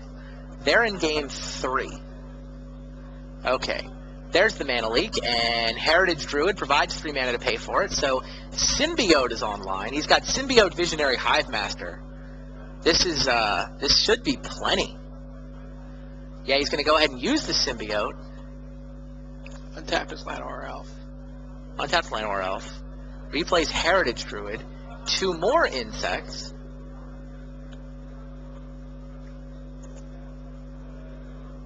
And go. So just a ton of monsters on Matai Zadokai's side of the board. Yet again, I think we're gonna watch the Elf deck win just by attacking. It's a really resilient deck for exactly that reason. Like, it's got the ability to explode combo style, but it's also got the ability to just win by attacking for damage. Still no third land. Sinner's passed again, still no third land. Visionary back to his hand. Yep. Symbiote can be used on both your turn and your opponent's turn, so the Visionary is getting cast basically twice a turn.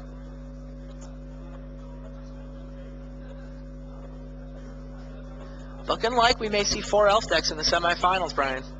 Wow. We already watched the Tezzerator go down to LSV, and it sure looks like Zadokai is going to I'm hard pressed to ship imagine a fairies away. scenario where Yeah, I don't see how Sinner comes back from here.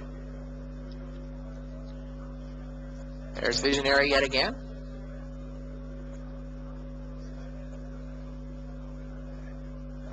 are we not at the point where Zadokai is supposed to be attacking? He is clearly supposed to be attacking.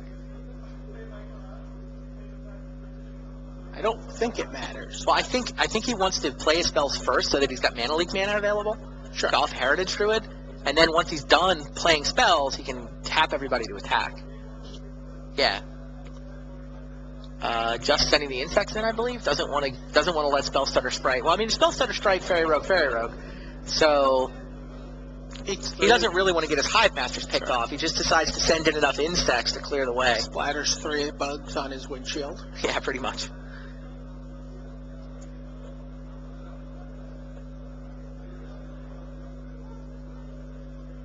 There's Heritage Druid mana.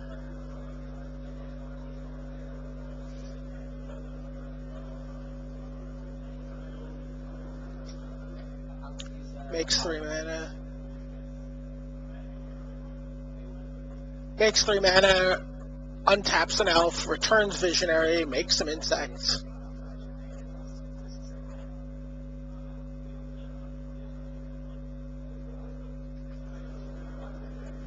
This game is over all but...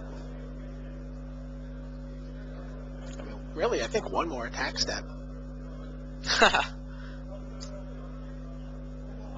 There's the handshake. Fist pump from Zadokai with the fist pump. Wow. Matai Zadokai in his elf deck through to the semifinals where he'll be playing a mirror match against one of the guys he play tested with, either Martin Yuza or Sebastian Thaler. And this Pro Tour is going to be won by elves. 4 of them will be in the semifinals, and one of those 4 will go down as the Pro Tour Berlin champion. We know who 3 of the contestants are. We know Saito is going to be playing LSD in a star-studded semifinal on one side of the bracket. We know Matai Zadokai will be playing the mirror match against one of his teammates on the other side, but which one will it be? Will it be Martin Yuza of the Czech Republic, who so far put up 10th place and 19th place finishes this Pro Tour season?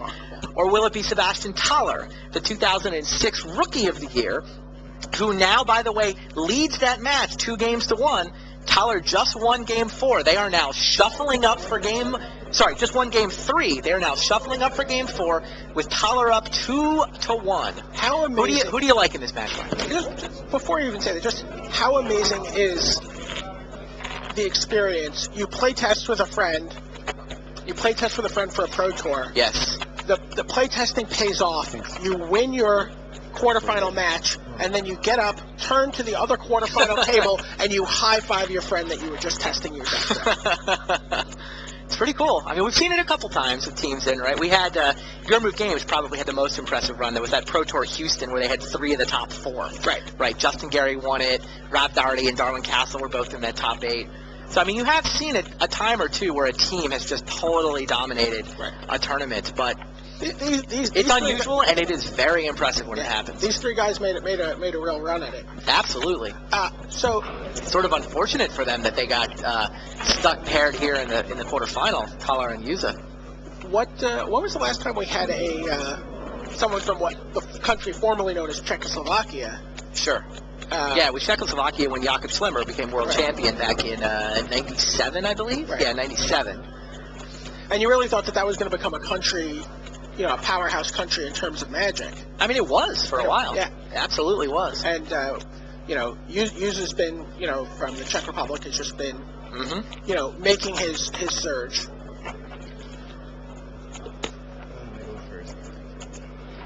Sure. Apparently they have a real gaming ethic. Yeah, no, I was just listening to Rich talk on the floor, talking about the Dungeons & Dragons miniatures is won by a Czech player. Yeah, that gaming culture makes sense. I mean, Germany's a big gaming culture, too. Absolutely. I mean, you just have to look at Essen, like the biggest game convention in the world, right? Is in Germany. So we do have Matej Zadokai from the Slovak Republic sitting in the semis. Here is Yuza from the Czech Republic, Sebastian Thaler from Germany. Hometown hero. Hometown hero? I guess Dennis Sinner, the other German player, was just eliminated. So just going back to your question, you asked who did I like in this match? Thaler's up 2, and I've been so impressed over the past couple of years watching Thaler play. Mm-hmm. But Yuza has just made a similar impression upon me. And the confidence and the grace with which he plays, I know that seems like an odd thing to talk about when you play Magic. I really feel like he can come back and win this. And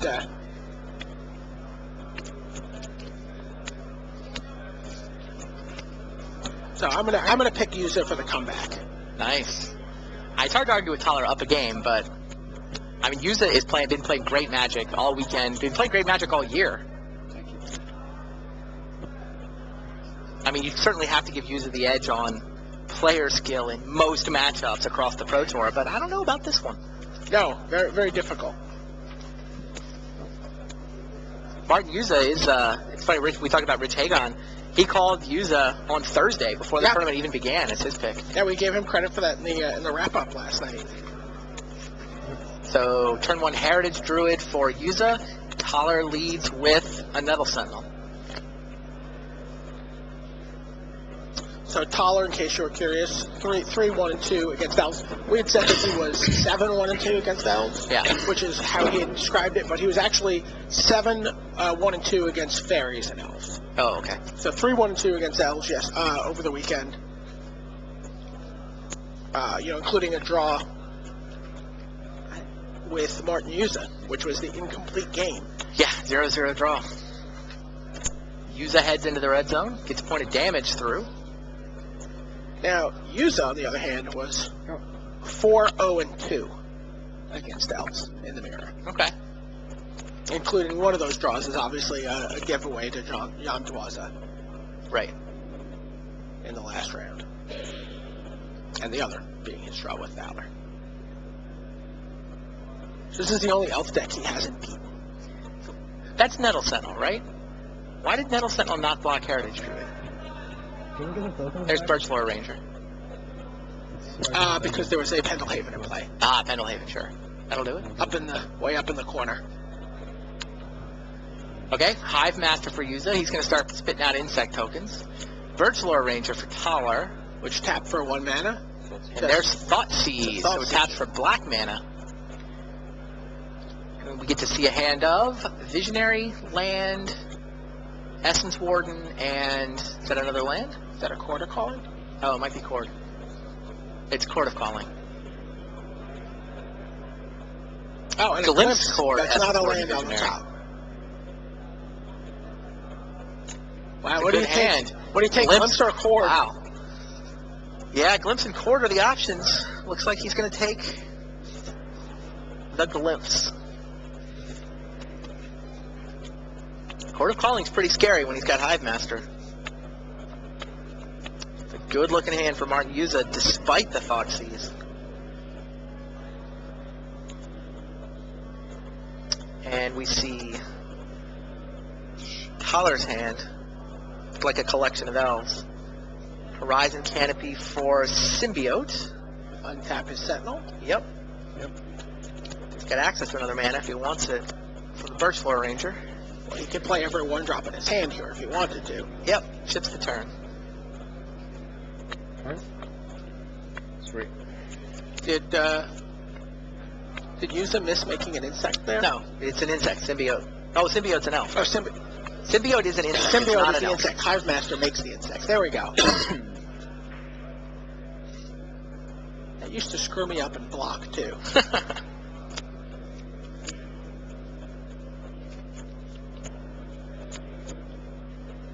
All right, Martin Yuza has the ability to attack thanks to Pendelhaven. He's only sending in his insect. Interestingly, Toller brought in 4 Thoughtseize, and he has Brain Freeze in his sideboard.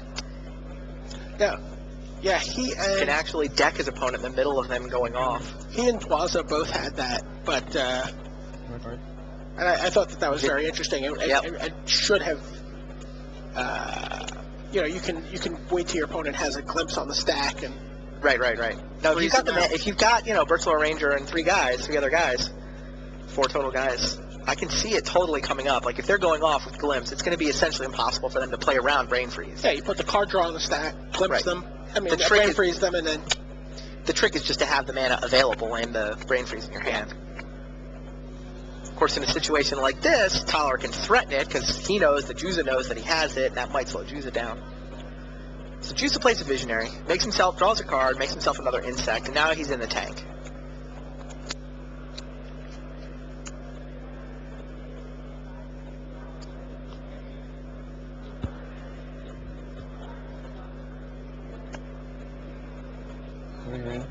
Three elves from Heritage Druid for 3 mana. Here's Essence Warden, making an insect, which he does see quickly enough to get the life. There's Birchlore Ranger, that's worth an insect and a life. Without the Glimpse in his hand, to use this unable to actually combo out here. This is just sort of building up board position. setting up Cord potentially. He can Cord for 2 right now. And certainly as, you know, if Toller starts to go off, Yuza will grow more insects and be able to Cord for whatever he wants. I'm going for 1. Oh, there's another land, so he can Cord for Pontiff right now, even without help. Alright, Yuza clearly ahead on the board, but with Glimpse in his graveyard, he was unable to combo off. That Thoughtseize, I mean, I think the game would have been over there if it wasn't for Thoughtseize. I'm pretty sure. He goes how many cards deeper into his deck that turn? Yuza's pretty close to Lethal Predator Dragon, even without ever glimpsing, right? I think depending on what happens He here, untaps, he can go for it. I think depending on what happens here, he's going to go for the... Just get a dragon. Well, you're right. So, Yuza's essentially shipped the turn saying, hey, look, if you start to scare me, I'm just going to get Pontiff and blow your team away. But if you don't win here, I'm just going to go get dragon and right. kill you. And again, he's going to get enough insects as he starts to go off. Right, he can get dragon in the middle. And he'll get the extra 3 mana he needs to get the dragon right now. Which is tricky. I mean, it's like Toller needs to combo with Brain Freeze here. It's not even clear he can get through with the dragon because certainly would be hard for Toller to make a big enough dragon to go through here.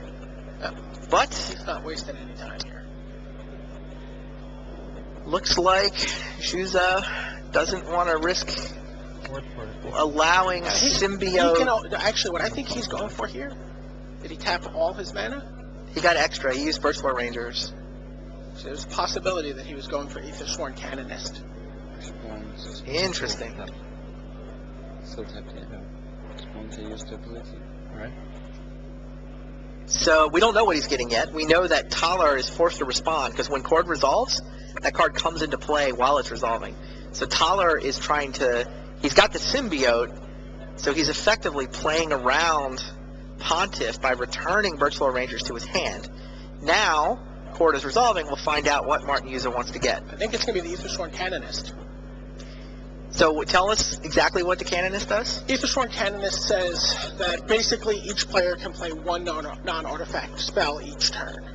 So Yuza has put Arcane Lab into play. Correct. Or Rule of Law, if you prefer. Correct. Each player, including himself, is now limited to one spell per turn. None of them have any artifacts. So that Visionary that Toller just committed to, that's it. He's done. No more spells. Right. An insect for Yuza.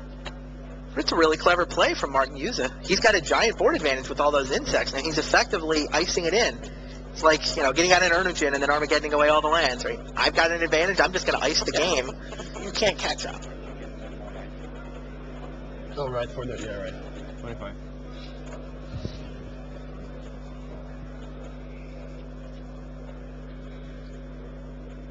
Well, you can't play any more spells. Yeah. So. Has to pass the turn. Yeah? No artifacts to play.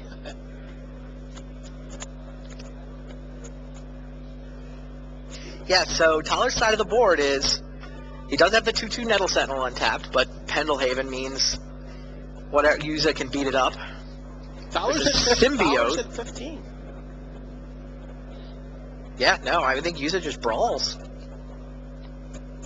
He brawls, whatever the Sentinel blocks is going to get Pendelhaven. And the question is anybody too important to send in? That's what he's trying to figure out right now. Maybe the Hive Master? Maybe the Essence Ward. Not the Essence Ward. I think... Yeah, I don't think Essence Ward is relevant. He's decided Hive Master. And Canonist is going to stay safe. He's going to hang out with the Canonist. Yeah, send the rest. I think everyone else is going to get in. Get in there. Nope. Visionary hangs out?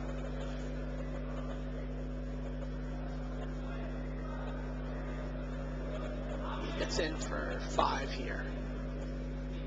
6 if he wants to use Pendelhaven.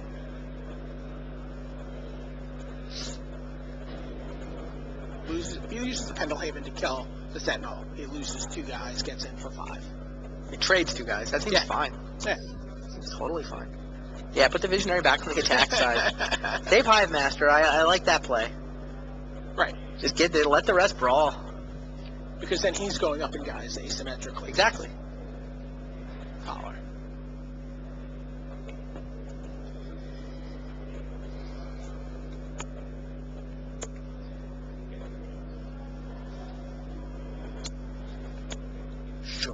There they go. Into the red zone. 1, 2, 3, 4, 5 insect tokens, plus a Visionary, a Birchlore Ranger, an Essence Warden, and a Heritage Druid. And any blocks at all are going to leave Taller with no guys. And Taller, thanks to the Canonist, And has one guy a turn. very little ability. Does he have any way to get Canonist off the board? Is it actually permanent? I don't believe he has any way. I mean, I'm not sure. I'm going to take a look and see. It's an artifact, right? So It is an artifact, but I Shaman don't know that he's kept his shamans around. Yeah, it seems like they're likely to be in the sideboard. He's got one shaman main, 2 in the side.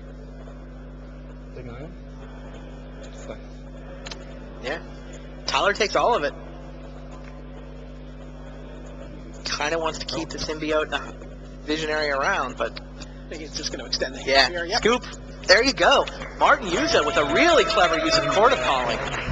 Yuza evens this match 2 games apiece. We are headed to game number 5. Sure. He could have plunked him, but Fowler could still just climb back up from that. Yeah, no, I think that was really smart. He could have Pontiff to wipe out Tyler's board. He could have gone all in on a Predator Dragon to win on the next turn, but he could have held the cord so that he could threaten Predator Dragon with an immediate win. But he's like, nope, Canonist both hoses you and ices my advantage. I think this is both disruption and victory. Really clever magic from Martin Yuza. Now, we go to game 5. Tyler will get to play first. Fowler's thinking about his shaman. Yeah. Yeah, Tyler is... I mean, you bring in at least one shaman now as a silver bullet for cord, right? That makes sense to me.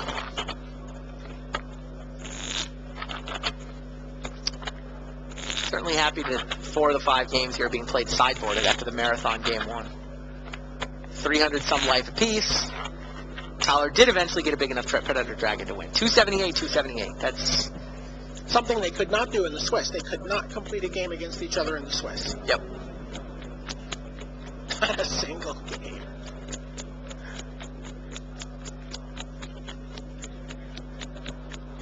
Here's a look at Yuza's hand. He is sitting up, leaning forward, pretty happy with himself. Yeah, I've been. This is Feeling a the lot more confident now. first chance I've had to really watch him play, and I've just been bowled over by his composure, his mind for the game. Seems like the real deal. Seems like someone we're going to be talking about a lot over the next couple of seasons. Yeah, I completely agree. Completely And agree. it's so funny, right? This feels like, I'm sure for a lot of people at home, it's like this is his breakout tournament. Right. But again, 10th at Hollywood, 19th at KL. top Or I think it was the 16 other way and a around. top 16 and a top 32. Yeah. I mean, 19 feels better than a top 32. Yeah. And where is he in the Player of the Year race? I was just thinking the same If he thing. wins this event, where does he go in the Player of the Year race? I gotta think he's right in it. I don't think he has a ton of Grand Prix points. I mean, he hasn't been traveling the world the way Shuhei and Olivier have. But 25 is a lot. With a win here, with a top 16 and a top 20, I would think he'd have a shot going into Worlds. Certainly, running together 2 wins would be enough. However, his worst result this year is a 19th. So.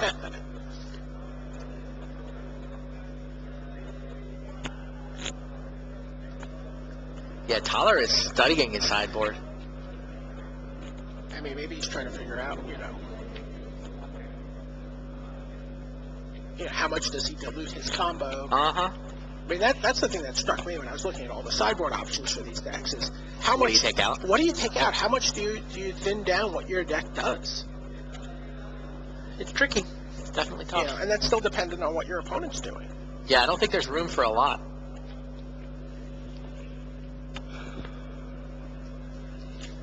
Start. Yuza has 25 pro points coming into this event. So if he doubles that to 50, I think he's within single digits of Shuhei. I was think just gonna say, Shuhei's got that's 50 definitely single something. digits. I think Shuhei has 50 something. Wow.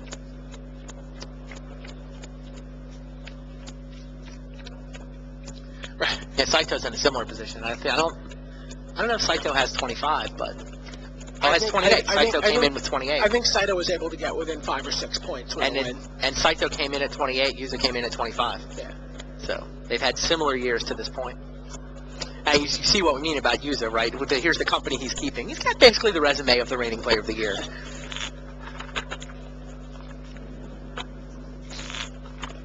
Only counted. one more check on the side.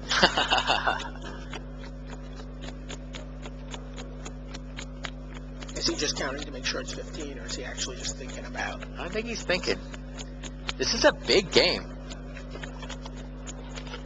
I mean, there's a lot of money on the line. There's a lot of pro points on the line. There's a lot of history on the line. Oh, last minute change. Took out an Elvis Champion, put back in a Summoner's pack. Elvis Champion's another very interesting card in this matchup. Yeah. I mean, a lot of people had one of them. Like, most of the Elves deck had, like, one, maybe two Elvis Champions, presumably for the mirror. Yeah, and Sebastian, what I think is very interesting, had his main deck, which may contribute something to his solid record against the in the mirror. Right. Seems relevant. I mean, the way these guys have it built, you've got so much life from the Essence Warden that I don't. Elvis Champion's not enough to get it done. But I mean, if your target is 20 or 30 damage, Elvis Champion can totally do that. Or if you're playing LSV and you're gaining life, It's true. you'll gladly forest walk. You don't care if he forest walks you back. Right. Right. LSV's version does not have Essence Warden. All right, big match. These guys are taking their time to get prepared. After this match, we are going to be taking a lunch break. We've got an hour of clips set up to entertain you through the lunch break. I know it's might be time to grab breakfast if you're watching stateside. Might be time to grab lunch here in Europe. Time to grab it. 45 minutes of sleep. Nah, don't do that. That never works. You need a really strong alarm clock if you're going to run that strategy. So after we come back, it will be Saito versus Luis Scott Vargas, and it'll be Zadokai versus the winner of this game. Either Martin User from the Czech Republic or Sebastian Thaler from Germany. Yuza hanging out. He's ready. Sebastian Thaler debated on a sideboard for a good long while. Wandered off, I believe, to use the restroom. So while we're waiting for these guys to just go through the final pregame preparations, I got a story from Bill Stark. Okay. Maybe explains what John Dwaza was doing in that last match. Okay. He said he comboed in a must-win Game 3 from one Forest and one Nettle Sentinel. Wow. So he had to use double Summoner's Pack to do it with 2 Glimpse of Nature Resolve, played the last card in his hand, an Elf, needed to rip a creature, he did it. Oh, this was against Saito in Game 3. Oh, this is how Game 3 ended? This is how Game 3 ended. With 2 Glimpse of Nature Resolve, played the last card in his hand, an Elf, needed to rip a creature, he did it. Went sufficiently large to Saito's and Bill Stark's shock. So that's probably what he was hoping for there at the end of that final game in the match. So he pulled it off in one game, but fizzled in the fourth one.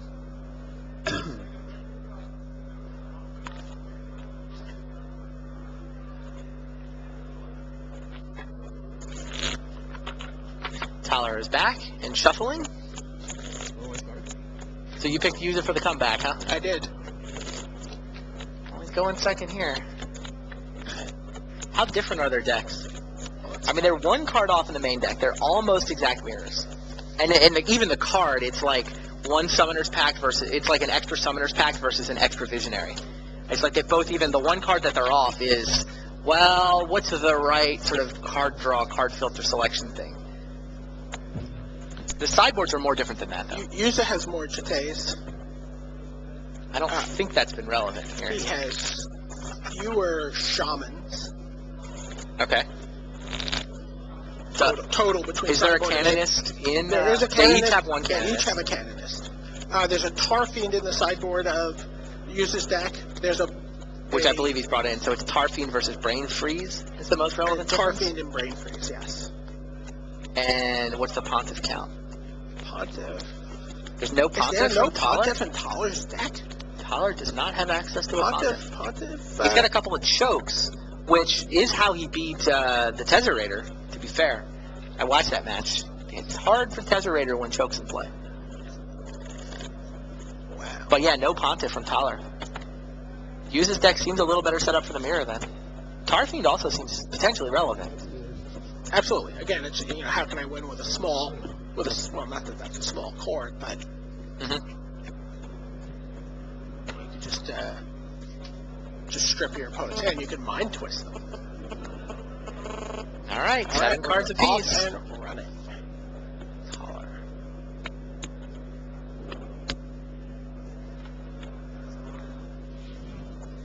Studies. Are these the cards that are going to get me through the semifinals? These guys tested together for this event. They found the best deck. They tweaked it. They tuned it. They made their own little personal nuanced changes to it.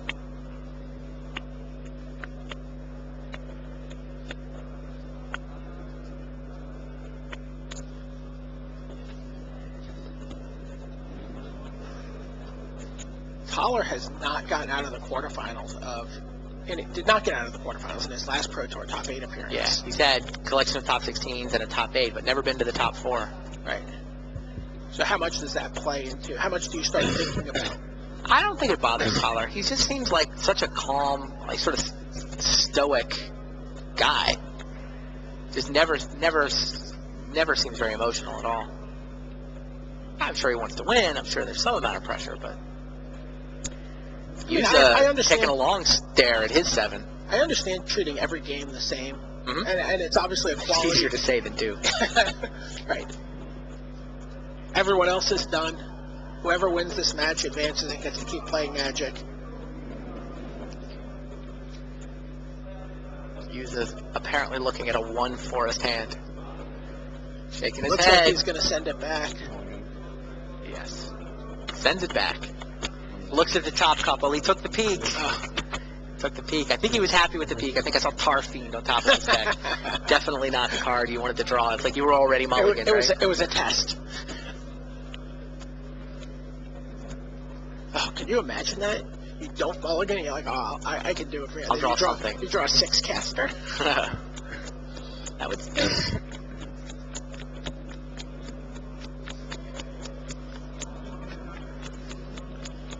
So Collar's going to start this game with 7. Mhm. And Yuza is going to start with some number of cards fewer than that.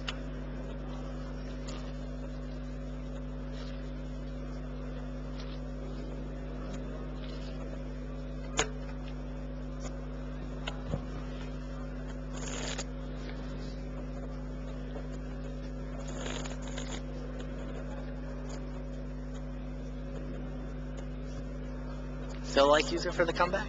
I do.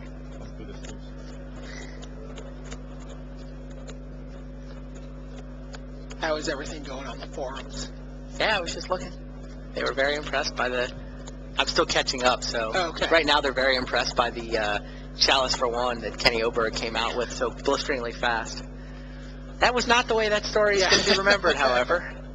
Chalice for One came out game 1. Chalice for One came out game 2. It felt like he was so close to winning that third game on 4 cards. Yeah, it really did. Fifth, I'm sorry, that was the 4th game, because he was on the play with 4 cards. Yeah.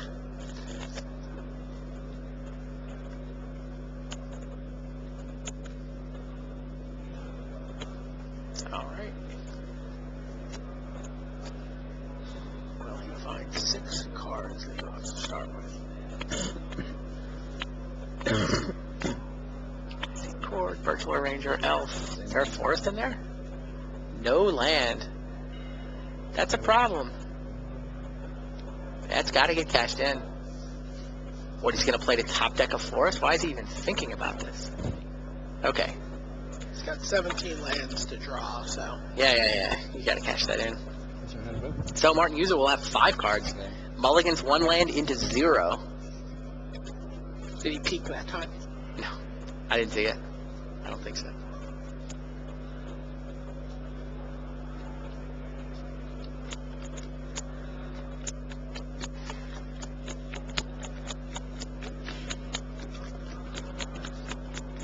The main thing they seem to be talking about in the forums is they really want Pat Chapin's deck list.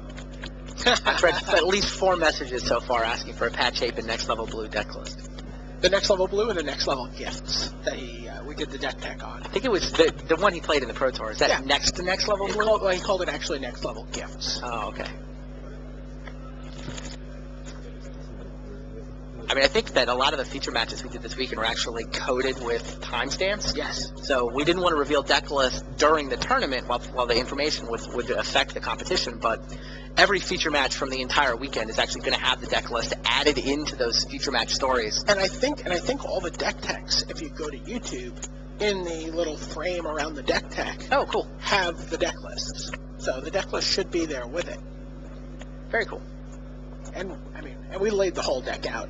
Yes, we did. Oh, Yuza draws 5, smiles, shakes his head, and slouches. 2 land, and the Predator Dragon is in his hand. Court of Calling, Glimpse of Nature, no creatures. Wow, that is a god-awful 5-card hand. Forest, Chord, Glimpse, Predator Dragon. No elves anywhere in sight. And they're Horizon Canopies, sorry, they're not even forests.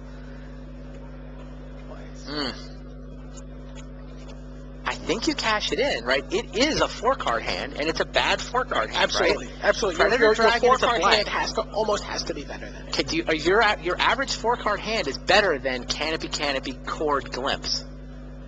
Yes. Right? But again, if he draws, he can sort of maybe pull himself out of it if he draws 1 elf. Yeah, but I mean, I think you just have to compare that. You just have to ship it back. That is a 4-card hand, because the Predator Dragon is blank. Right. So you have to compare it to your average 4-card hand. And I really think Canopy, Glimpse, Chord is worse than the average 4-card hand.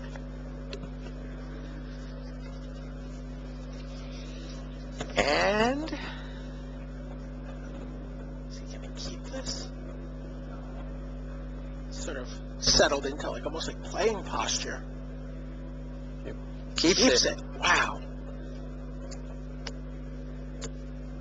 Symbiote for Sebastian Thaler. And Hive Master off the top for Martin Yuza. So no turn 1 play. Which I'm sure tells Colin a lot. Tyler's looking over at him. What can you keep with no turn 1 play?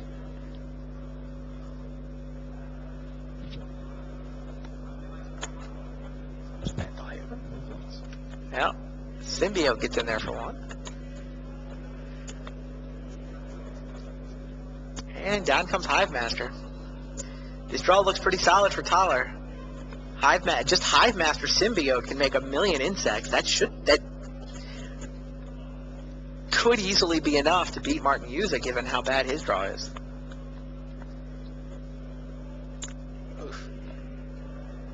Pair of Canopies, and here's a Hive Master. A painful Hive Master.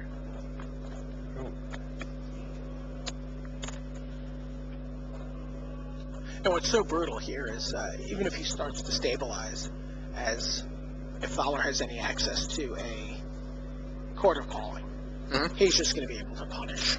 And he can also punish, if he gets out ahead, he can also punish with the Aethersworn Canonist himself. Yeah, but he does not have the Pontiff. Right. No Pontiffs in Tyler's deck.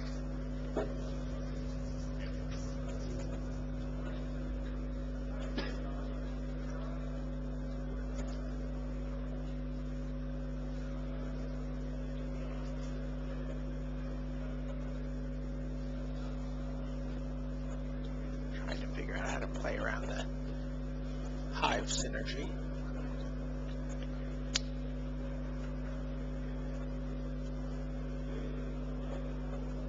Hive Master was a pretty good draw for Yuza.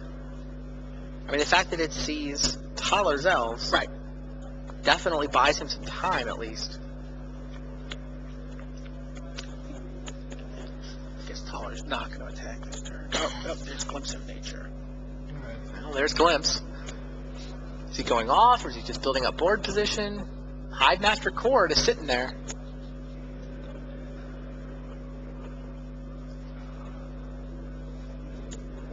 Heritage Druid. Yuza gets an insect. They both get one. This could get interesting. Now we know that Yuza has Court of Calling in his hand, which means he can go get a Pontiff. If he gets to 6 green creatures, Sebastian Thaler doesn't know. he has to. he has to at least consider it. Though. Sure. But I mean, he's got a glimpse of nature in his hand. He's got to be trying to think, am I going for this? I've got Heritage Druid, I've got Symbiote Hive Master. How does he play this game?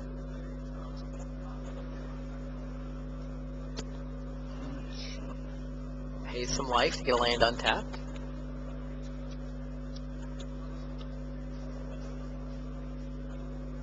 Oh, right, sorry. You're at 83, yeah, right.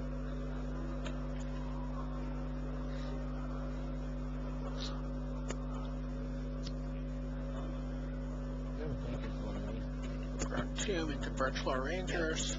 Birchflower Ranger draws a card.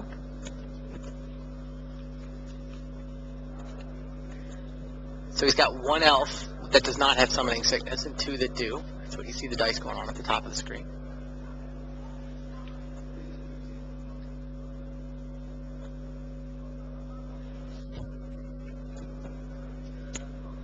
Three green mana in his mana pool. Yep. Heritage Druid. Another Glimpse of Nature here. I think that's what Tyler's trying to figure out. It's like, does he go for it here? I mean, I haven't seen exactly what's in his hand, but like second glimpse and any elf, you got to think you're off to the races there. He pretty much could win, other than there's this threat of Court of Calling for Pontiff, So three breaking mana, everything up in the middle. 3 mana, return an elf, untap an elf. Yep. So draws a card with Birchflower Ranger. So he's used Wirewood Symbiote for the turn. Yep.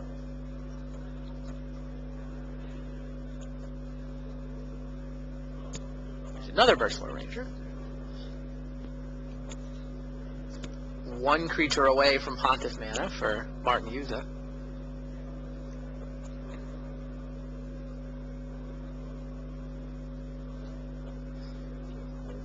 I mean, Tyler has It's actually 9 mana. He can cord for Dragon here. If he's got a cord. Right? 1, 2, 3, 4, 5, 6, 7, 8, 9. And He's got cord. He just gets a dragon right now. And Yuza can't do anything about it. well, he can respond to casting Cord With Oh, he can't do anything right now. He can't. He doesn't have the 6. he doesn't have the 6th guy. Oh, yeah. Like I think Tyler That's the plan. actually, That's absolutely. if the he's plan. got a cord in his hand, he actually got up to the dragon without risking getting pontiffed. Right? I don't And that's think a- Yuza can cord for a 1 or 2 drop that does anything. Well, let's take a look. I mean, Canonist doesn't help, right? No. Doesn't counter them. It just prevents them from being played, but it's already been played. Of course, this all assumes Tyler has a Court of Calling in his hand, which I don't think he actually does. Oh, wow.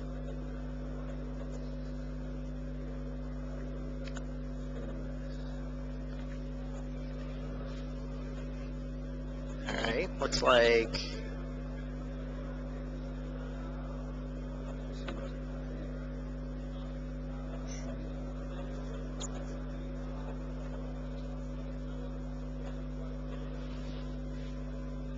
Looked like he was thinking about Heritage Druid there, but... Or did he wash 1 mana through a Birchflower Ranger or something? I don't know.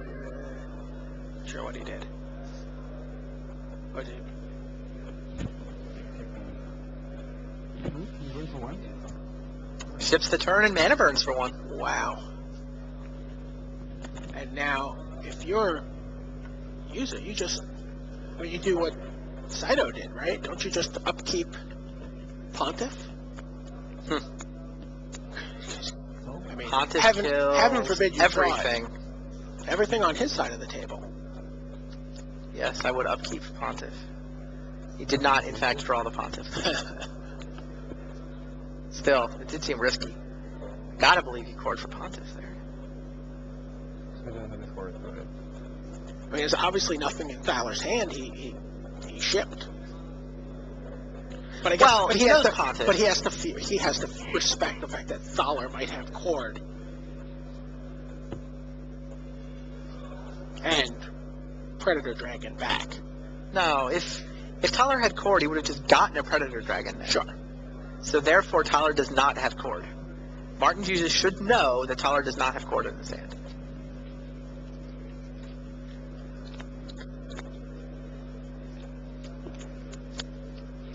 which means what? Now uses go, okay, my opponent does not have a Chord in his hand.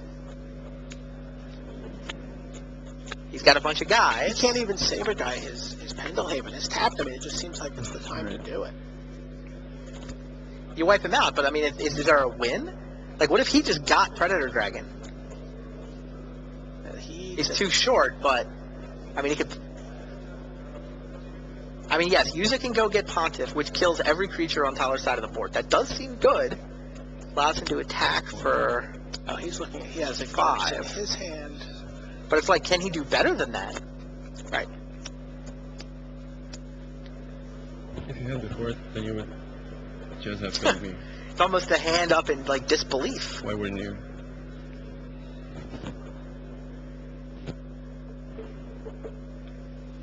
I don't know. Something's happening. 1, 2, 3, 4, 5, That's a Chord. 6. Yeah, it does look like a What do Chord. you think, what? Okay. Decides Chord for Pontiff, destroy your entire board is good enough. So, Tyler could save one guy with the symbiote. Yep.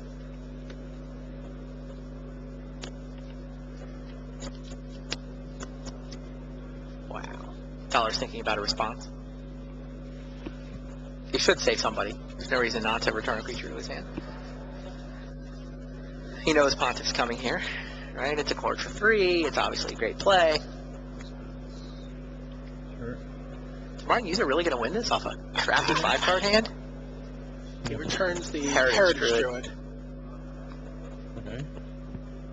So, Yuza taps all those insects, uses Chord for 3. Goes and he gets, should be, Orzhov Orzhov Pontiff. Pontiff. No other play. Everybody gets -1/-1. Down goes 5 insect tokens, Maybe. a symbiote, 2 Birchfloor Rangers, and a Hive Master. Double check, but yes, Pontiff. Wow. Yeah, Tyler was an inch away. If Tyler had drawn a Chord, he would be advanced in the semifinals. This, and you know, so you and I have been talking about Nettle Sentinel, Hive Master. Yeah. This is all on the Hive Master. Oh my goodness! Canonist off the canopy. Unbelievable. Hard casts the Canonist. Locks in an advantage of 7 creatures to 0. That has to be. Oh, is this a shaman? Oh, It is a Viridian Shaman. Yeah, that helps, but still.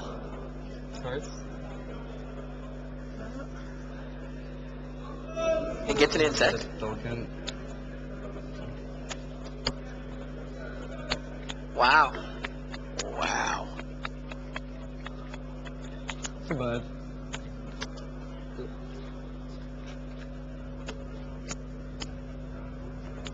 All right, Martin Yuza has 5 insects, a Hive Master, and an Orzhov Pontiff. Tyler's reading about. We may have Haunt come into play here.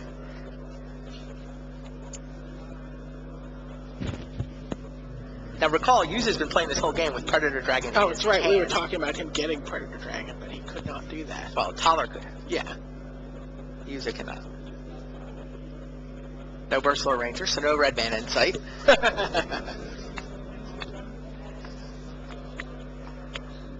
Now what does Martin Yuza do? There's a gigantic 2/2 on the other side of the board, big enough to beat up anybody that he sends. Could serve with... Take one. looks like he's going to play Visionary. He's just going to choose not to use his glimpse. Draw a card. Okay. Play another... Get another insect. Yuza does have Glimpse in his hand. She's going to smash here. One of them has Summoning Sickness. Loses that off to the side. Yeah, I think. She's served with Pontiff, too. What happens? Yeah, it just dies for... It could trade with Viridian Shaman. Which is fine.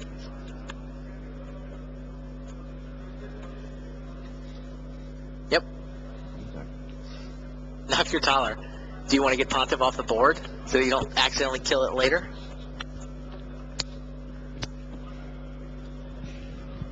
or pick Yeah. off an insect and keep your shaman alive. Yeah. 1, 2, 3, 4, He's- 5 damage. He's got to whittle this down. Now what? Sebastian Thaler untaps. He was able to shaman away an Aethersworn Canonist that threatened to ice the game.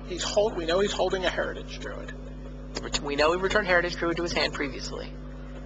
He needs to go off. What's he got? He does have a glimpse of nature. I think he is just gonna.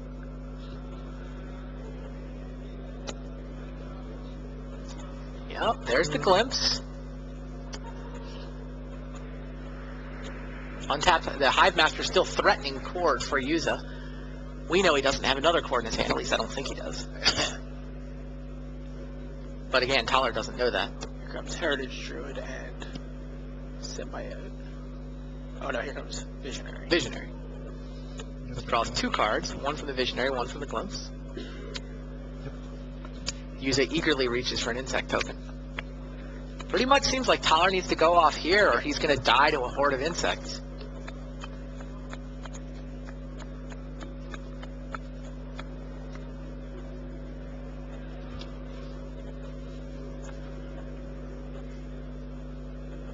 Plays Heritage Druid. Yeah, we think Heritage Druid is the next play. Wants to save his Pendelhaven in case he needs Fine. to kill 2 guys. Willing to take a damage rather than tap a Pendelhaven. Is that second Glimpse? Yes, second Glimpse. Now here comes Heritage Druid, drawing 2 cards. Another token. 3 mana. Yep, 3 mana from the Heritage Druid. Symbiote. Does he have a symbiote? I thought he had a Symbiote. That would be good, because then you get an untap and a... Oh, there's an Nettle Sentinel. Sentinel. 2 cards. Oh, I think he might pull this off. It looks like he might pull this off. He's drawn a Cord. He's got the elves. He's got a symbiote. It looks like Sebastian Thaler is off to the races. Starting to play a little quicker.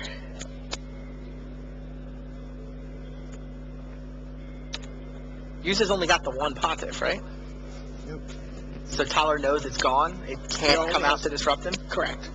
So Thaler, the Pontiff is gone. Court of Calling as a response is possible for Martin Yuza, but there's nothing left on his deck list that could break this up. With the possible exception of a dragon to chump block with. So Symbiote comes down, Nettle Sentinel gets untapped, Thaler draws 2 cards. So every time Thaler plays an elf, plays a creature, he gets to untap Nettle Sentinel, he gets to draw 2 cards.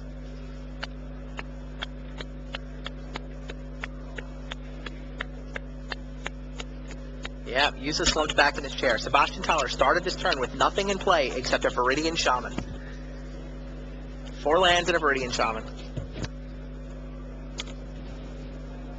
Yep, here's another Heritage Druid. An Ocean of Insects from Yuza, but no Canonist. The Canonist is gone. The Pontiff is gone. Yuza's just staring over, hoping something happens, but this is out of his control. And he knows it, and second Thaler Nettle knows it. Sentinel. Second Nettle Sentinel means Thaler has effectively infinite mana. Well, He can cast everything.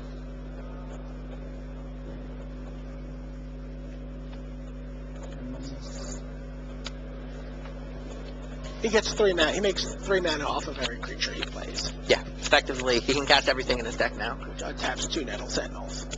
Oh!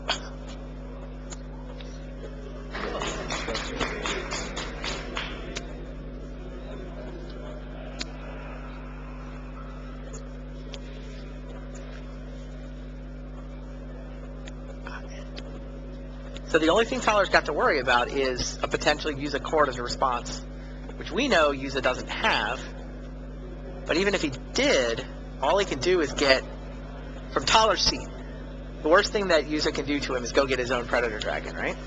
Correct. And I think it's a little worse than that for Yuza. Well, we know the Predator Dragon's in his hand. No, I feel like I saw a blue card in Thaler's Oh, is he going to get hand. brain freeze? So even if he had the cord, he could brain freeze him in response. Oh, is that Thaler showing his hand? He's got the brain freeze. Yeah, brain freeze. There's nothing that Yusa can do against a brain freeze. You have someone upload thing for? He's got the cords, he's got... Yeah, I guess so. There's the hand. Okay. Sebastian Thaler, 3-2. Sebastian Thaler through to the semifinals, where he will be playing against Matai Zadelkai, a buddy of Yusa's. He's beaten one playtest partner. Now he's got to go beat the friend. Whew. Zadelkai just went by and said, Thaler's going down.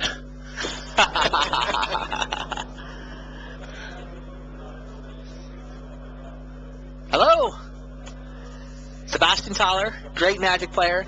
Martin Yusa, great Magic player. That match was epic. I mean, functionally a 4-card hand Yeah. for Martin Yusa. Martin Yusa kept effectively a 4-card hand, but was able to get the Court of, he had the Hive Master. He was able to cord for the Pontiff. He was able to put Canonus on the board, icing a seemingly won game, but Sebastian Thaler had sideboarded in The Shaman. the Shaman.